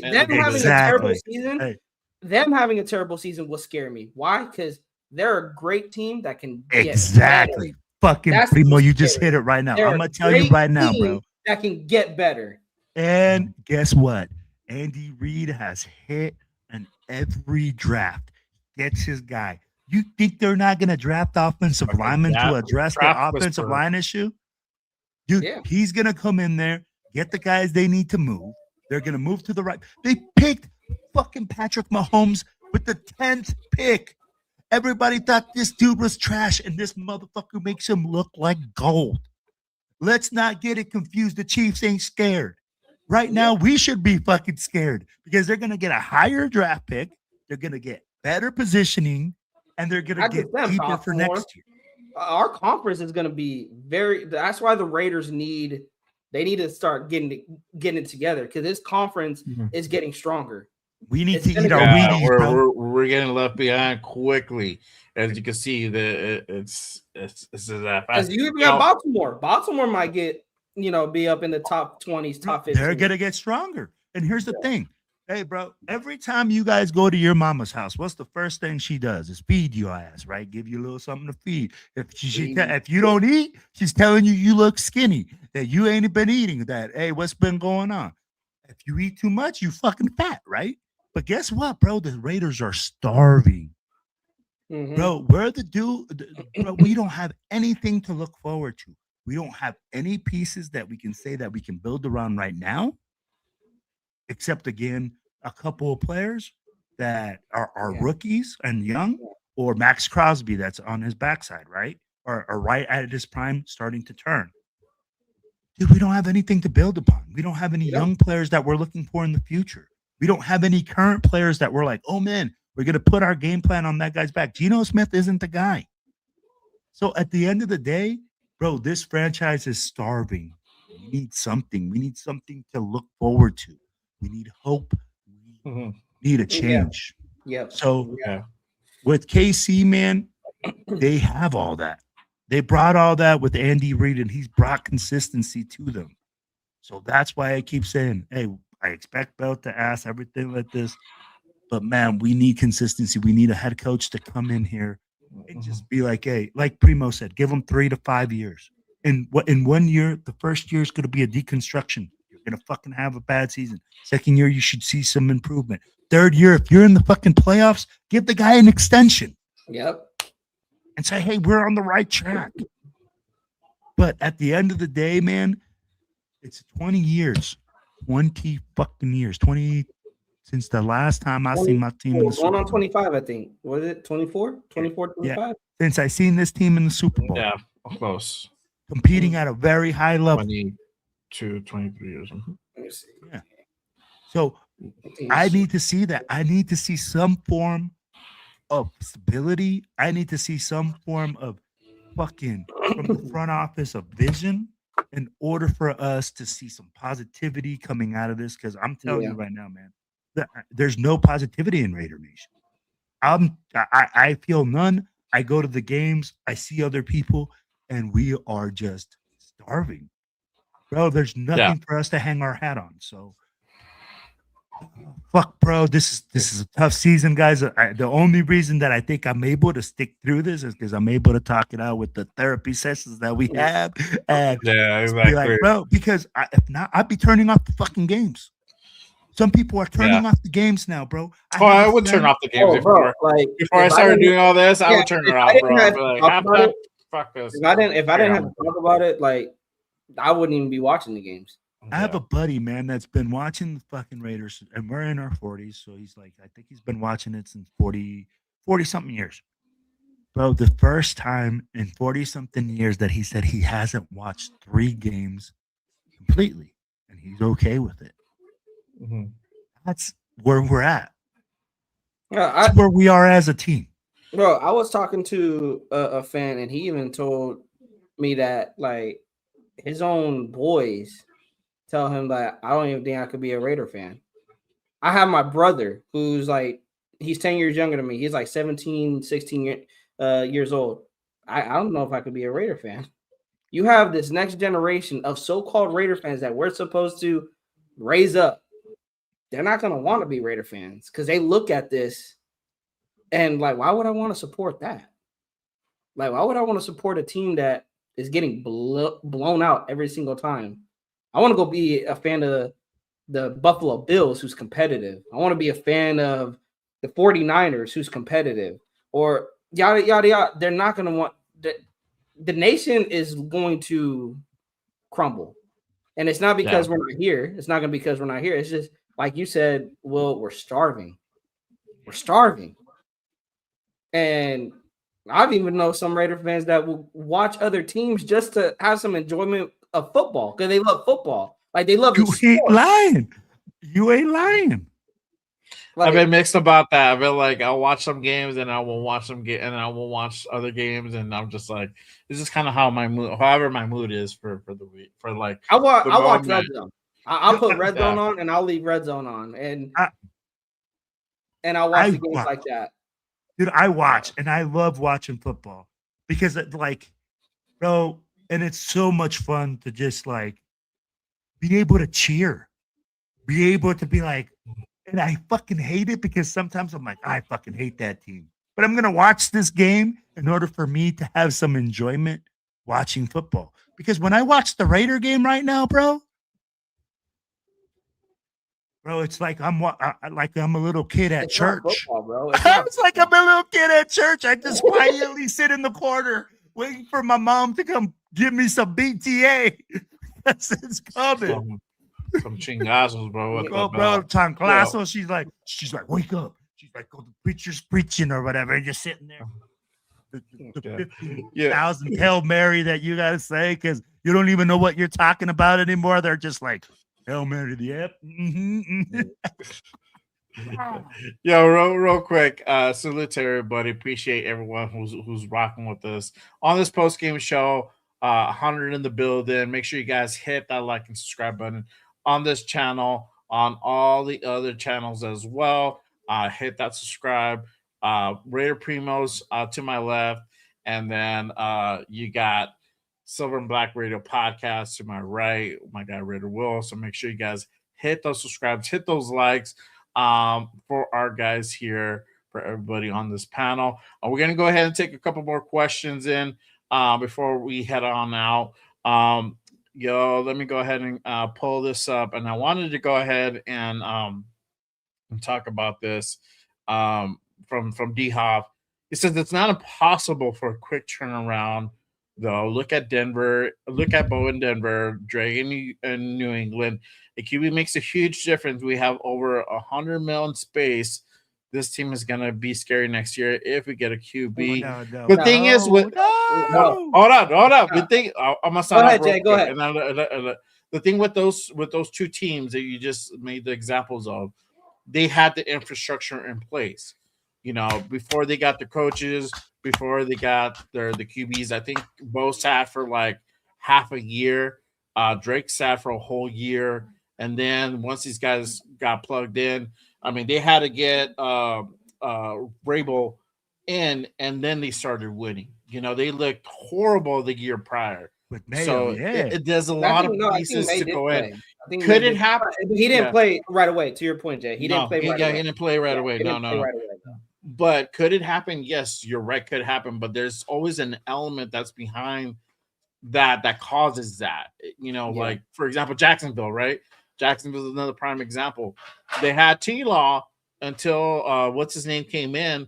Then they started winning, but they already had the infrastructure there. So we don't have an infrastructure there yet. There's some hope that we might have a couple pieces in the offensive line that may or may not work out. They look probable. Most of that O-line is trash. We see that, and hopefully the front office sees that. But there's a lot of pieces that still have to be put in place for us to have success like that in that kind of caliber. What do you guys think about his statement on his comment that he made? I can see where he's coming from, but again, they're going into a good situation also. Denver has one of the best defenses in the league. Bo Nix doesn't have to do a lot. All he has to do is put up, literally, he could have Geno numbers, and they'd probably be winning in Denver because of how good that defense is. Drake May, he didn't come into the league firing, but he showed promise. He showed potential. Now he's just taking the league by storm. But again, he's with Josh McDaniels, who I've already said, terrible head coach, great offensive coordinator. And Josh McDaniels has his guy. He has his guy, and he has a good relate. The thing is also they kept the offense together. To Will's point, they have wide receivers and quarterbacks developing together. Drake May is developing with a connection with Hunter Henry, even though Hunter Henry was already there, but he developed a relationship with them, developed a relationship with Kayshon Boutte, Ramondre Stevenson. Now they drafted Trayvon Henderson, who's another star in that offense. Let's not forget about that. That's another thing why these quarterbacks are having success, is because it's not all on them. RJ Harvey is a good running back for Denver. Denver has a great, like I said, a great defense. Cortland Sutton is their number one wide receiver. I think they need another receiver to pair up with Sutton, and not taking away from Bo Nix or Drake May and from his statement, they're performing well, but around them is also benefiting them as well. Having a number one wide receiver, which the Raiders do not have. Having a good running game, which the Raiders do not have. Having a great defense, which the Raiders do not have. Having a great offensive coordinator or offensive play caller, which the Raiders do not have. Having a great head coach, which the Raiders do not have. Having a stable organization that doesn't go 24 years of being a dumpster fire, which the Raiders have been for the past 24 years. Like Denver, the thing is about Denver is that they finally came into their heads. We tried Teddy Bridgewater. It didn't work out. We tried Paxton Lynch. It didn't work out. We tried Brock Osweiler. It didn't work out. We tried these bridge quarterbacks. Ring the bell, these bridge quarterbacks. They tried it. They were in position to draft their quarterback, but before they drafted the quarterback, we got Patrick Surtain, a lockdown corner who's on a rookie deal. We build up that defense. We put up the offensive line, and then we go get Bill Nix. They bring him into a good situation. I said that about Mendoza. That's what the Raiders have to be aggressive in this offseason. Can they catch fire next season? They can, but I don't expect it because A, the division they're in, and B, there's a lot of holes that the Raiders have not addressed in past drafts. To Will's point, the past first-round picks we have missed, you guys, are coming back to hurt us. The Tyree Wilson pick is coming back to hurt us. The Alex Leatherwood pick, the Jonathan Abrams, the Damon Arnett, those picks are coming back to hurt us. That's another reason why Denver and New England are basically having good years. Drafting well. They have all, just to basically to Jay's point, it all came together. They have a plan in place. They have a vision in place. The Raiders are not in position to have a one-year flip. They're not. Like, you don't change. I said this so many times. You don't change 24 years of losing into basically a year of dominance, and then basically long-lasting dominance. And it was very evident with 2016. We had one good year, 12 wins, and thought we were bad. We weren't. We weren't because drafting hurt us. Still drafting bad hurt us. Bad free agent contracts. Basically giving up on a head coach because you want a nostalgia act at the head coaching position. There's a lot of things that the Raiders have done, D-Hawk, that I cannot put them on the same caliber as New England, as Denver. Denver and New England we got to also look at them from an organizational standpoint. Also, owners take care of those organizations, at least with New England. With Denver, it's the same thing. Denver is building it the right way from top to bottom, from front office to head coach to the players. I can't say the same for the Raiders. I can't say it's the same for the Raiders. That's why I don't expect a one-year turnaround, because from top to bottom, it's dysfunctional from owner to Tom Brady, if you want to put him in there in that category. Yeah. The GM to the head, at least I'm talking about for years. I got my thoughts on Tom as well, and about that whole thing that came out a couple of weeks ago saying that he's gonna have more hands on this upcoming season. That's the shit that they were saying last year, and that he was going to be involved in the draft. This comes from Mark. Everybody forgot that this came out of Mark's mouth. That was put out there, that he was going to be more involved in the football side of it. He's going to be involved in the draft and yada yada. And what do they do? He was all backtracking, saying that I wasn't involved. I didn't really I wasn't participating. I don't expect him to be involved. No. So what makes you think that's gonna be this case this coming up season? So and if he is involved, I don't believe none of that. If he is Tom Brady's involved, gonna be involved. Don't be commentating at Fox. And to the D-Hawk's point, I see he says spend heavy in free agency. They can, but spending a lot in free agency always doesn't equal wins. It's working out for New England. It is. It's working out for New England. But outside of New England, who else spent a lot of money that Didn't the Lions? I don't know. That wasn't the Lions. They drafted also. They drafted pretty well too. So that also, and it was again. That's what I said. Spending heavy helps when you draft well. They already had Christian Gonzalez, a shutdown corner in the building.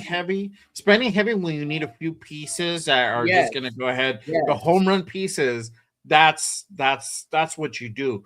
But you don't go out and get 10 little different pieces and hope that these guys are all gonna come together. And then we've done that. Corey Littleton, we tried that. The Corey Littletons, the LaMarcus Joyners, Vontaze Burfict. We tried paying. We tried spending heavy in free agency. It didn't work. Why? Because you didn't have any foundational pieces already on the team. Patriots had that. They had Drake May. They had Christian Gonzalez. Just like how the Raiders did Mack and Carr. For Patriots, it's Drake May and Christian Gonzalez. Foundational piece on defense, foundational piece on offense.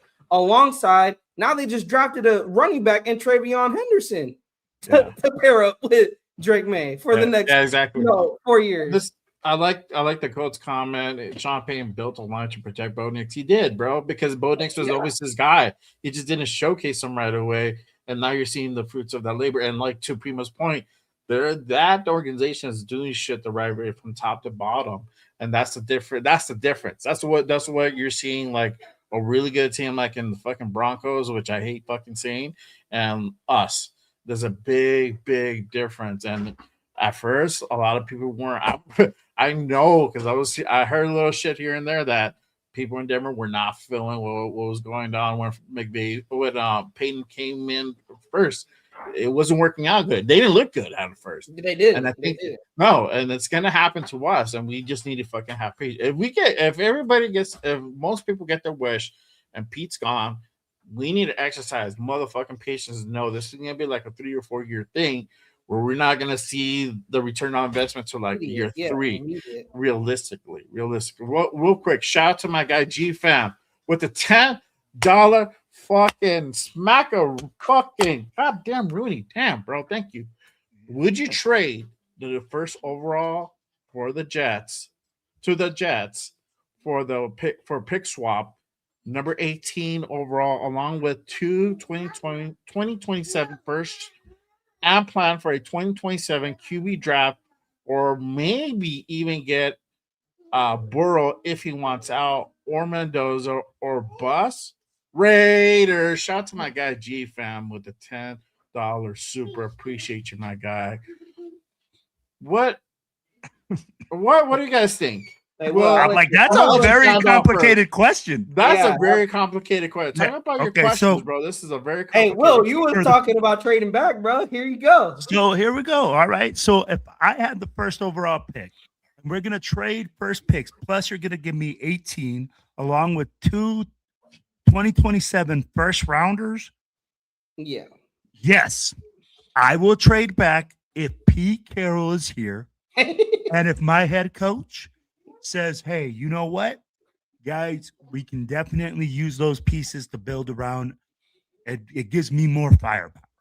The reason I'm doing that if Pete Carroll is here, because I do not trust him to develop a quarterback. I don't trust him, his coaching staff, the people that he has put in place to get a Mendoza and then put him in and develop him. Now, do I plan to get Joe Burrow? Absolutely not.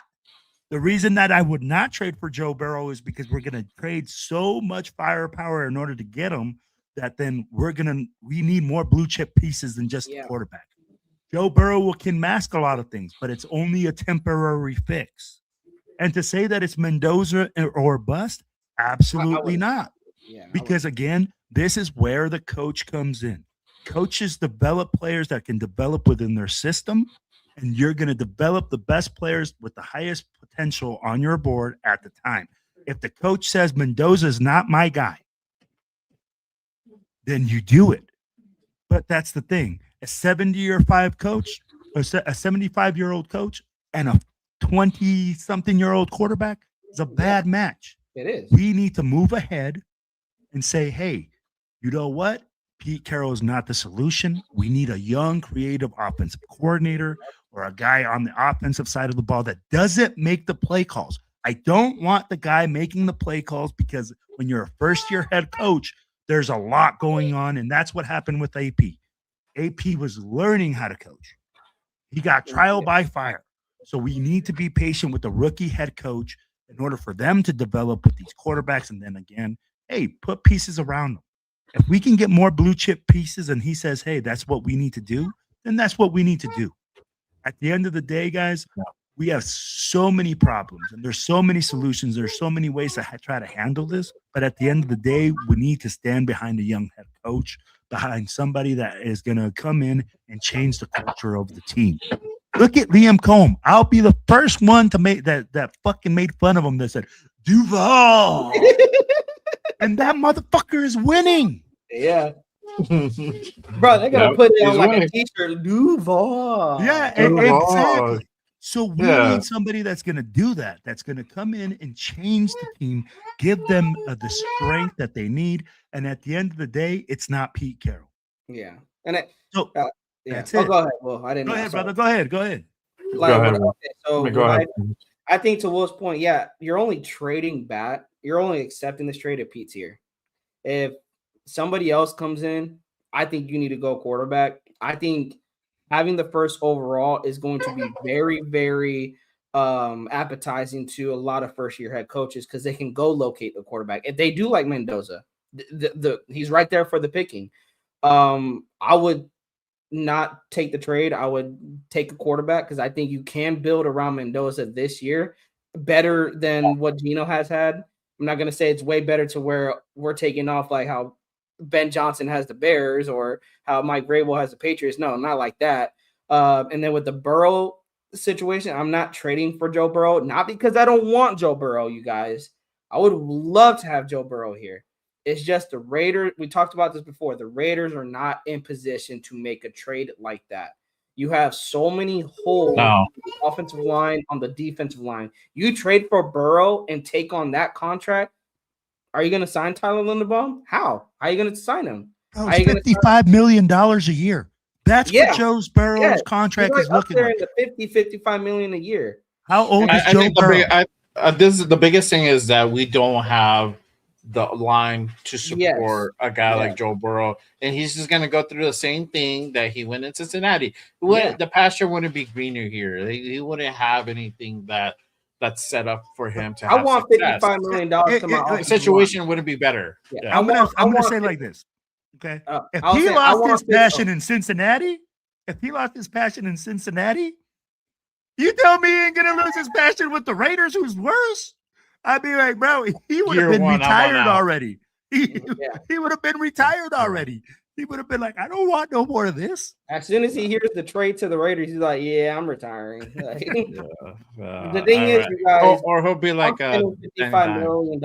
I'm spending $55 million on the line. I'm spending it on the offensive line. That's what I want to do. And again, it comes down to it's just we're not in position. We're not a quarterback away. I know I'm screaming for the mountaintops for Mendoza, but I'm also realizing that you need to build around Mendoza. The reason why I like Mendoza is because he's not only coming in with the rookie contract, but he plays quarterback. A lot of people, I've told people, I want a mobile quarterback. It wasn't a mobile quarterback like Lamar Jackson. I want a quarterback that can escape the pocket, escape pressure when pressure is there. Mendoza showed he can do that. But most importantly, what I love from Mendoza, he plays quarterback.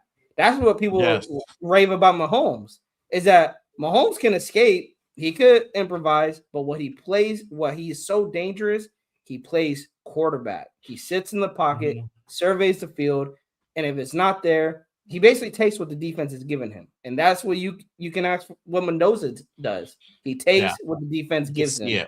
Yeah, you can see it. He just dissects the fucking defense and stuff. Real quick, shout out to our guy, Waste Talent in the building. Salute my guy. He's a 75-year-old coach, and a young QB is a bad batch. It is. My guy, talk. You already know, bro. You already know. I mean, and that's why we keep saying, like, it's all about, to that question that our guy G-Fam said earlier, it's all depending on whether Pete stays or goes. This whole draft depends on whether Pete's here or not. That is the main equation of this whole thing. We're going to get an answer. We're going to get our answer in a couple of weeks, and then we'll know then how that's going to go. And then that's another phase to it, and then so on and so forth. So we're going to have to go through this thing, this whole circus again, if Pete's gone in January and February. And we're going to be speculating on who's going to come in, who's going to be the coach, who's, yada, yada. And then once we find out the coach and we get our staff, how are they going to utilize the number one draft pick? That's going to be 100. Again, shout out to my guy, the GOAT, with another $10 raining today. Appreciate you, my guy. Let's see what happens. Burrow, if that don't work, get the kid from Ole Miss. Shout out to the GOAT, my guy. Appreciate you on the $10 super. Shout out to everyone who was commentating. Yeah, absolutely, man, in the chat. Yo, but okay, so we're talking about Joe Burrow, right? We look at Joe Burrow. Dude, again, we'd love to have a Joe Burrow. Absolutely, if we would have. Who wouldn't? But again, the things that we're giving up to get him are the pieces that we need to build around him. Yes. So it's basically like we're just screwing ourselves in the short term and in the long term. It's not going to work out for us if we can draft the kid from Ole Miss. If you really believe in him, if the coaches believe in him, let's draft the kid from Ole Miss. I never said don't draft the quarterback. What I said is I don't believe in this coaching staff. in this current coaching staff to develop one. And again, to grab a young man, to get a guy that's a head coach that says, I'm not here to develop players. That is a total red flag for me. Got to get a coach that's young, that's there to grow with him, that we can get stability, that we can grow in the long term. Yeah, that's what we need. If we and that's the thing with Pete. Yep. He doesn't have a lot of time, and what we said, 74-year-old coach with a young QB is a bad mix, 100%. Because Pete doesn't have 3 to 4 years to go ahead and spend on developing guy. He needs to go ahead and try to go out with a bang. Literally, he is. And unfortunately, I don't think that's going to happen. Hopefully, they figure some type of middle ground with Pete and his departure. I hope it doesn't go the way where they're going to have to go ahead and literally get rid of him. I hope it's a very respectable way. Hopefully, it's not the way that AP went. But they have to figure that part out and have to do it gracefully. But either way, Pete's mentality is like, I don't have a lot of time. I can't waste my time on trying to develop a young quarterback. I need to go ahead and have a team that I can win right fucking now.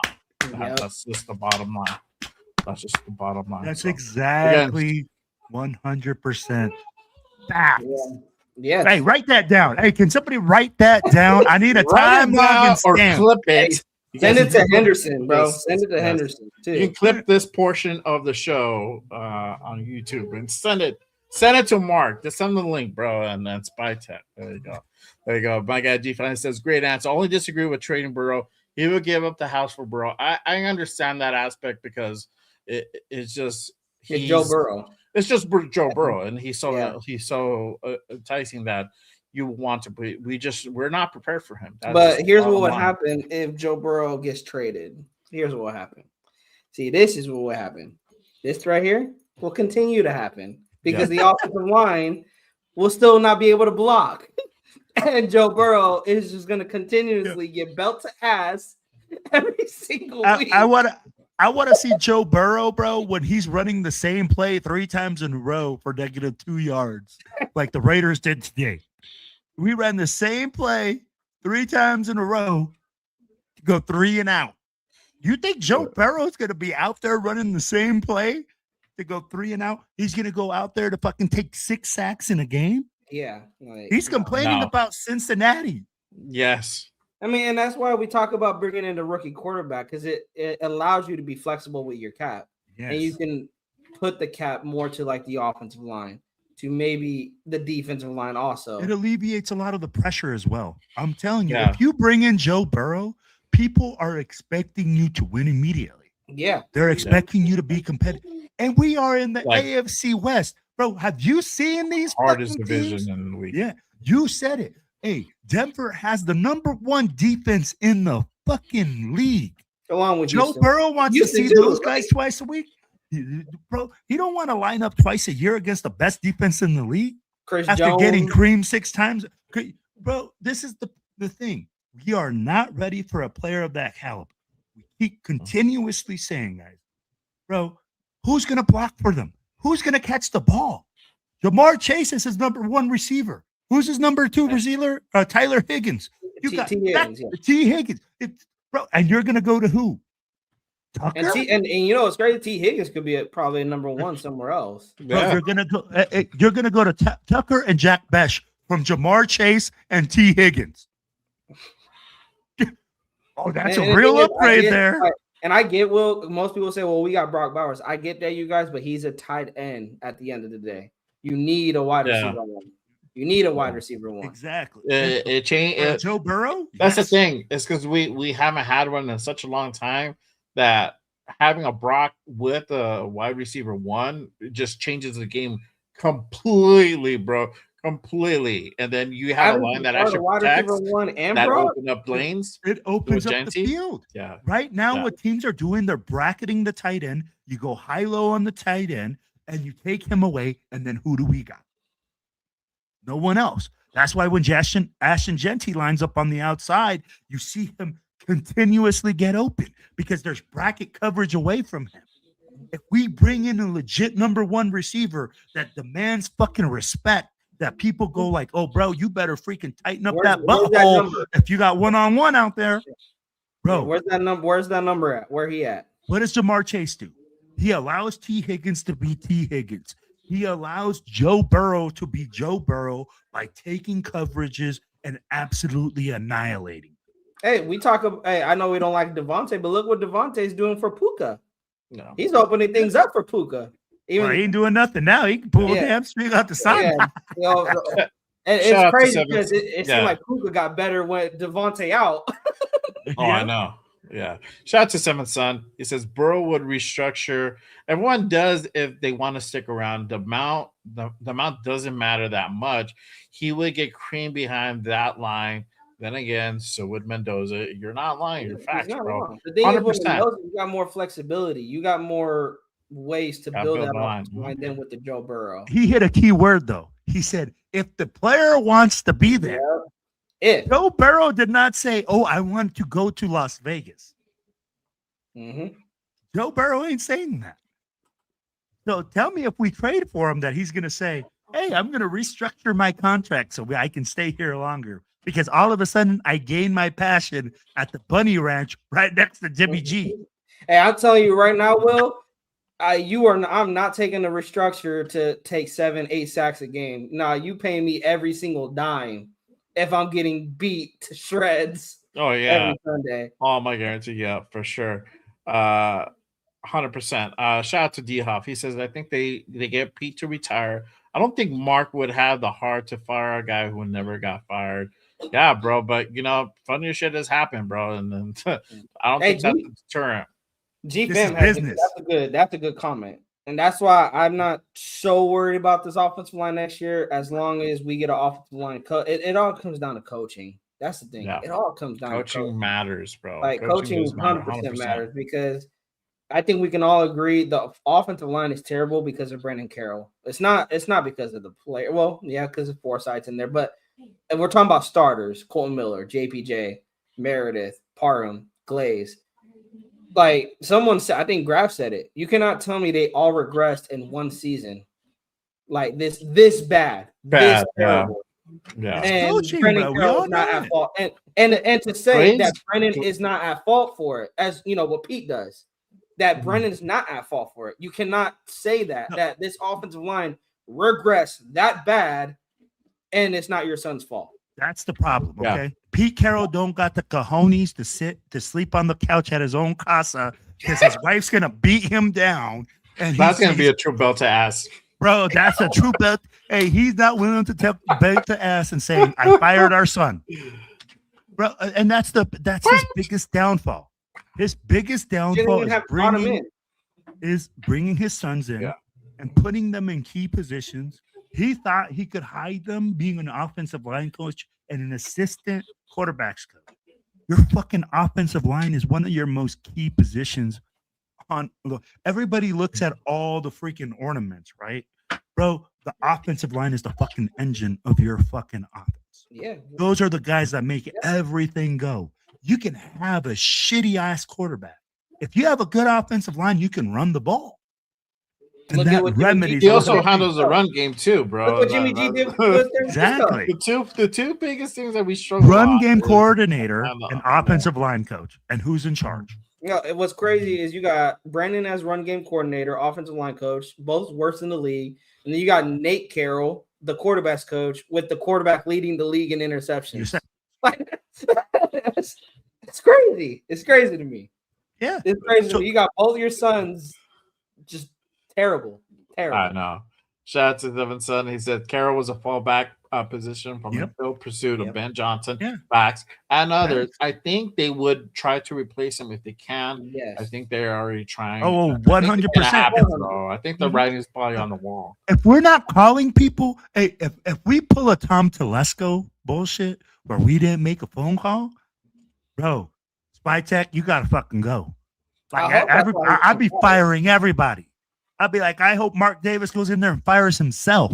If they're bro, you're fired too, and kicked himself out because you ain't doing your job, bro. You better be knocking on every door, making every phone call. I don't care whose wheels you're greasing, bro. You fucking make it happen. They're making it happen right now. I want to highlight this. What G-Fam said. Remember, that line wasn't that terrible under Philbin before this regime played musical chairs. You're partly right. I agree with that partly, but it still needed to be fixed. It still needed to be updated. There was dudes that shouldn't have been on the team that still were a part of this team. So that's my thing. Andre James, we knew that was kind of coming, but Parham should have been out.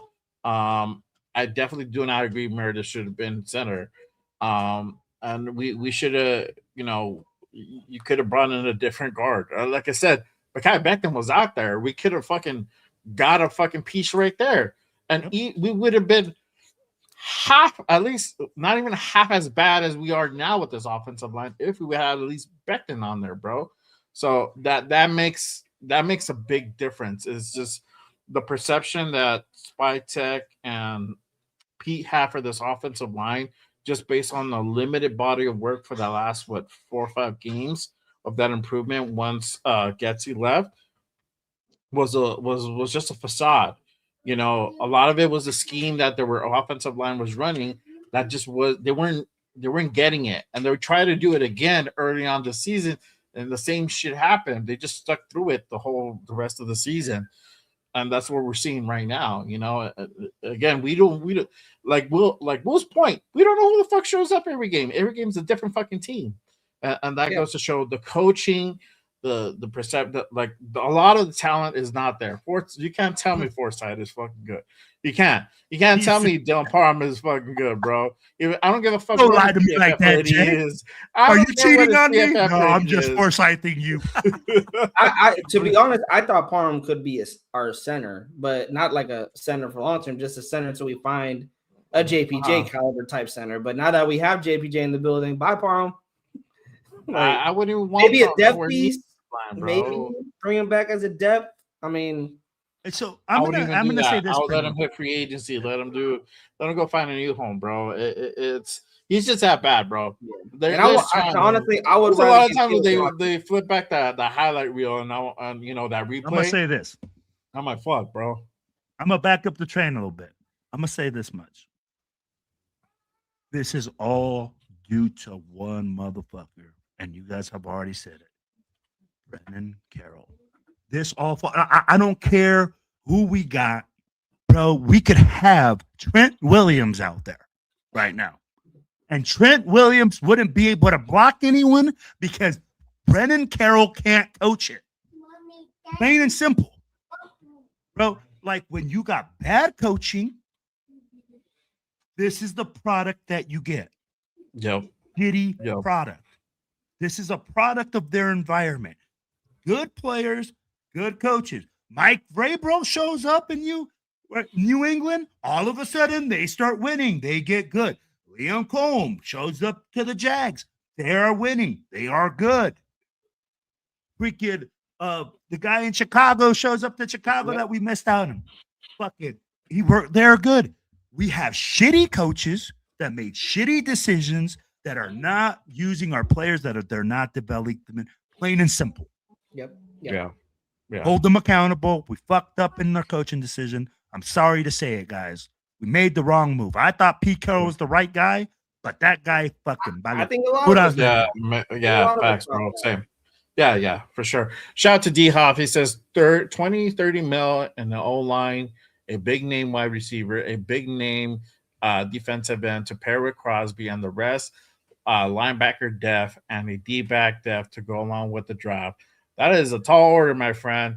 I don't think 30 million is going to address the offensive line. I think you're going to have to double that at least to go ahead. You're giving 30 million to Linderbaum per guy. Per guy. That's like per guy. He's spending 90 million right there in 3 guys. Yeah, because that's how much you're going to have to spend. You're not going to get it because George Pickens is going to sign for $30 million to come to the Raiders to have 100 passing or maybe 80 catches in a year. Nah, bro. He's going to be like, give me 35, 40. So the thing is, like I said, you guys, is to that comment, you're not going to fix it overnight. You guys got to lower. That's what we got to do. We got to just lower our expectations of this team and be. I know we've been patient for 24 years. We got to be patient again. Better woosah your ass off, guys. You better go out there and pull a freaking Aaron Rodgers and get some ayahuasca or whatever that shit is. It's like, ayahuasca, bro. Ayahuasca. Go get you some ayahuasca. Have a fucking journey, bro. Have a fucking journey.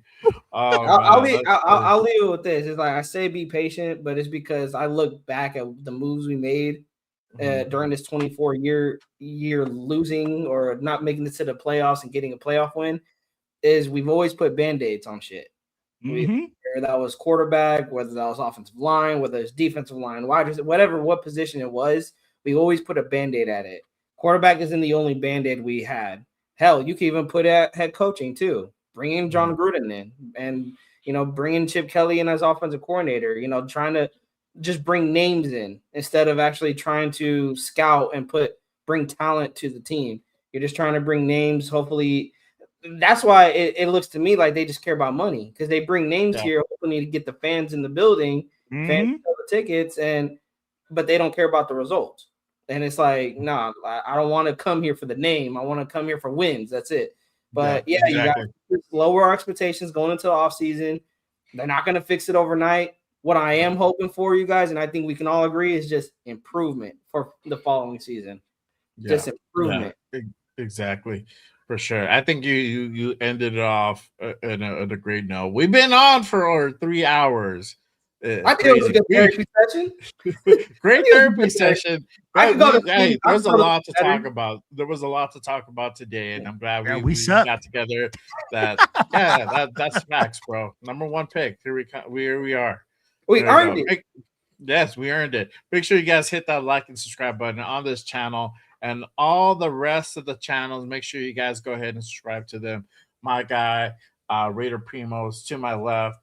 And then you got Silver and Black Radio Podcast to my right.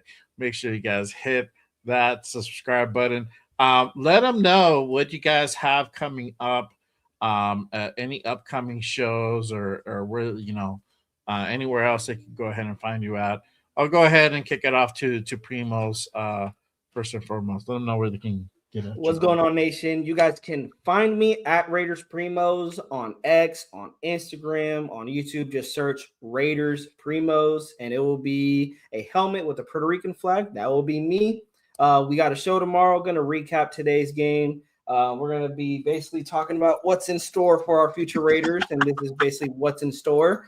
And we're going to be talking about the future. We have the first overall pick. Anything can happen.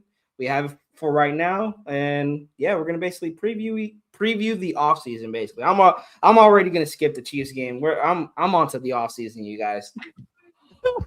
There you go. He's like, fuck week 18. I'm going on to the draft. He's like, I'm skipping all the way to the we don't even know who our coach is, but we're going draft already, guys. Fuck that. We're getting a few mocks. We're throwing mocks in there. We're doing for real. There you go. What about you, Will? Let them know where they can find you and what do you have going on?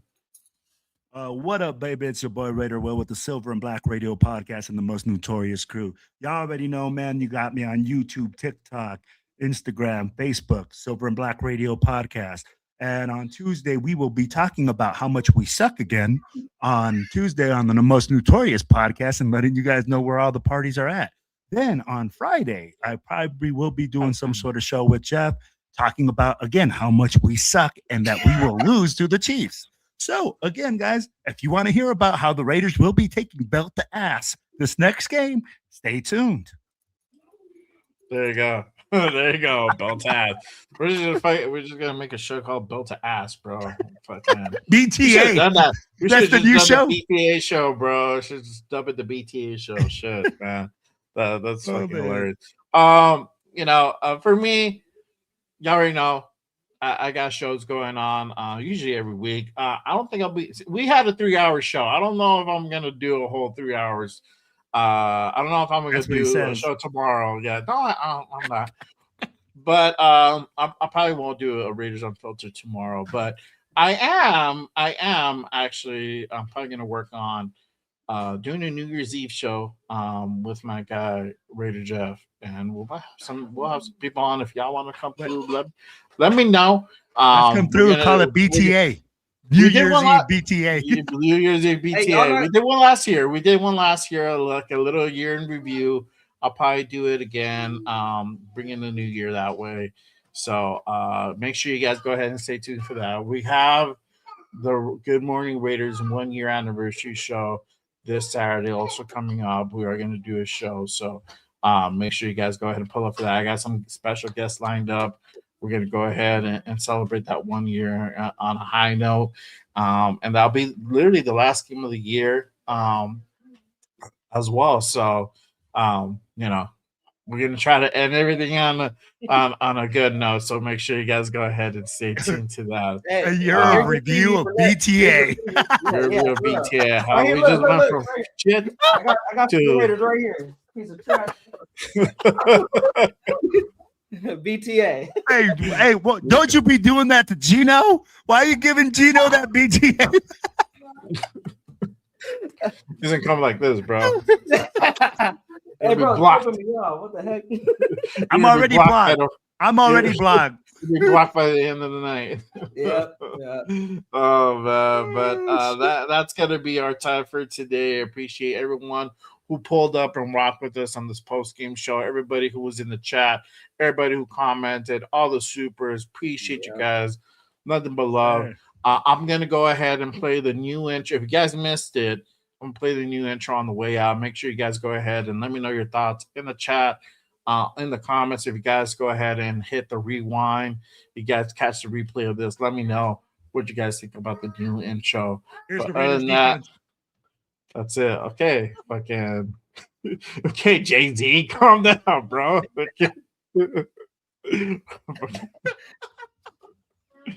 You're Illuminati shit. Stop it. But other than that, appreciate you guys. Love.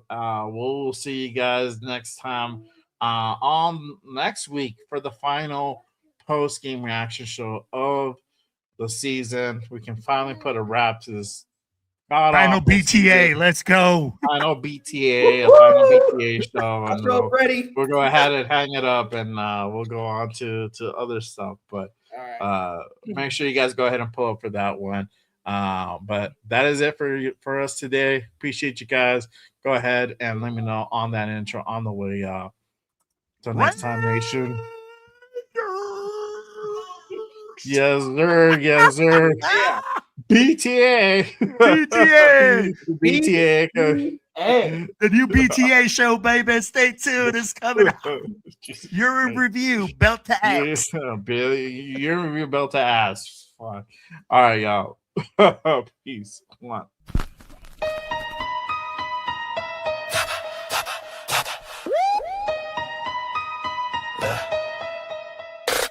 J Raider, the creator with the killer content, hot takes and the dopest. Gas Raider Nation, from Oakland to LA to Vegas. Nothing greater than the Raiders, only facts.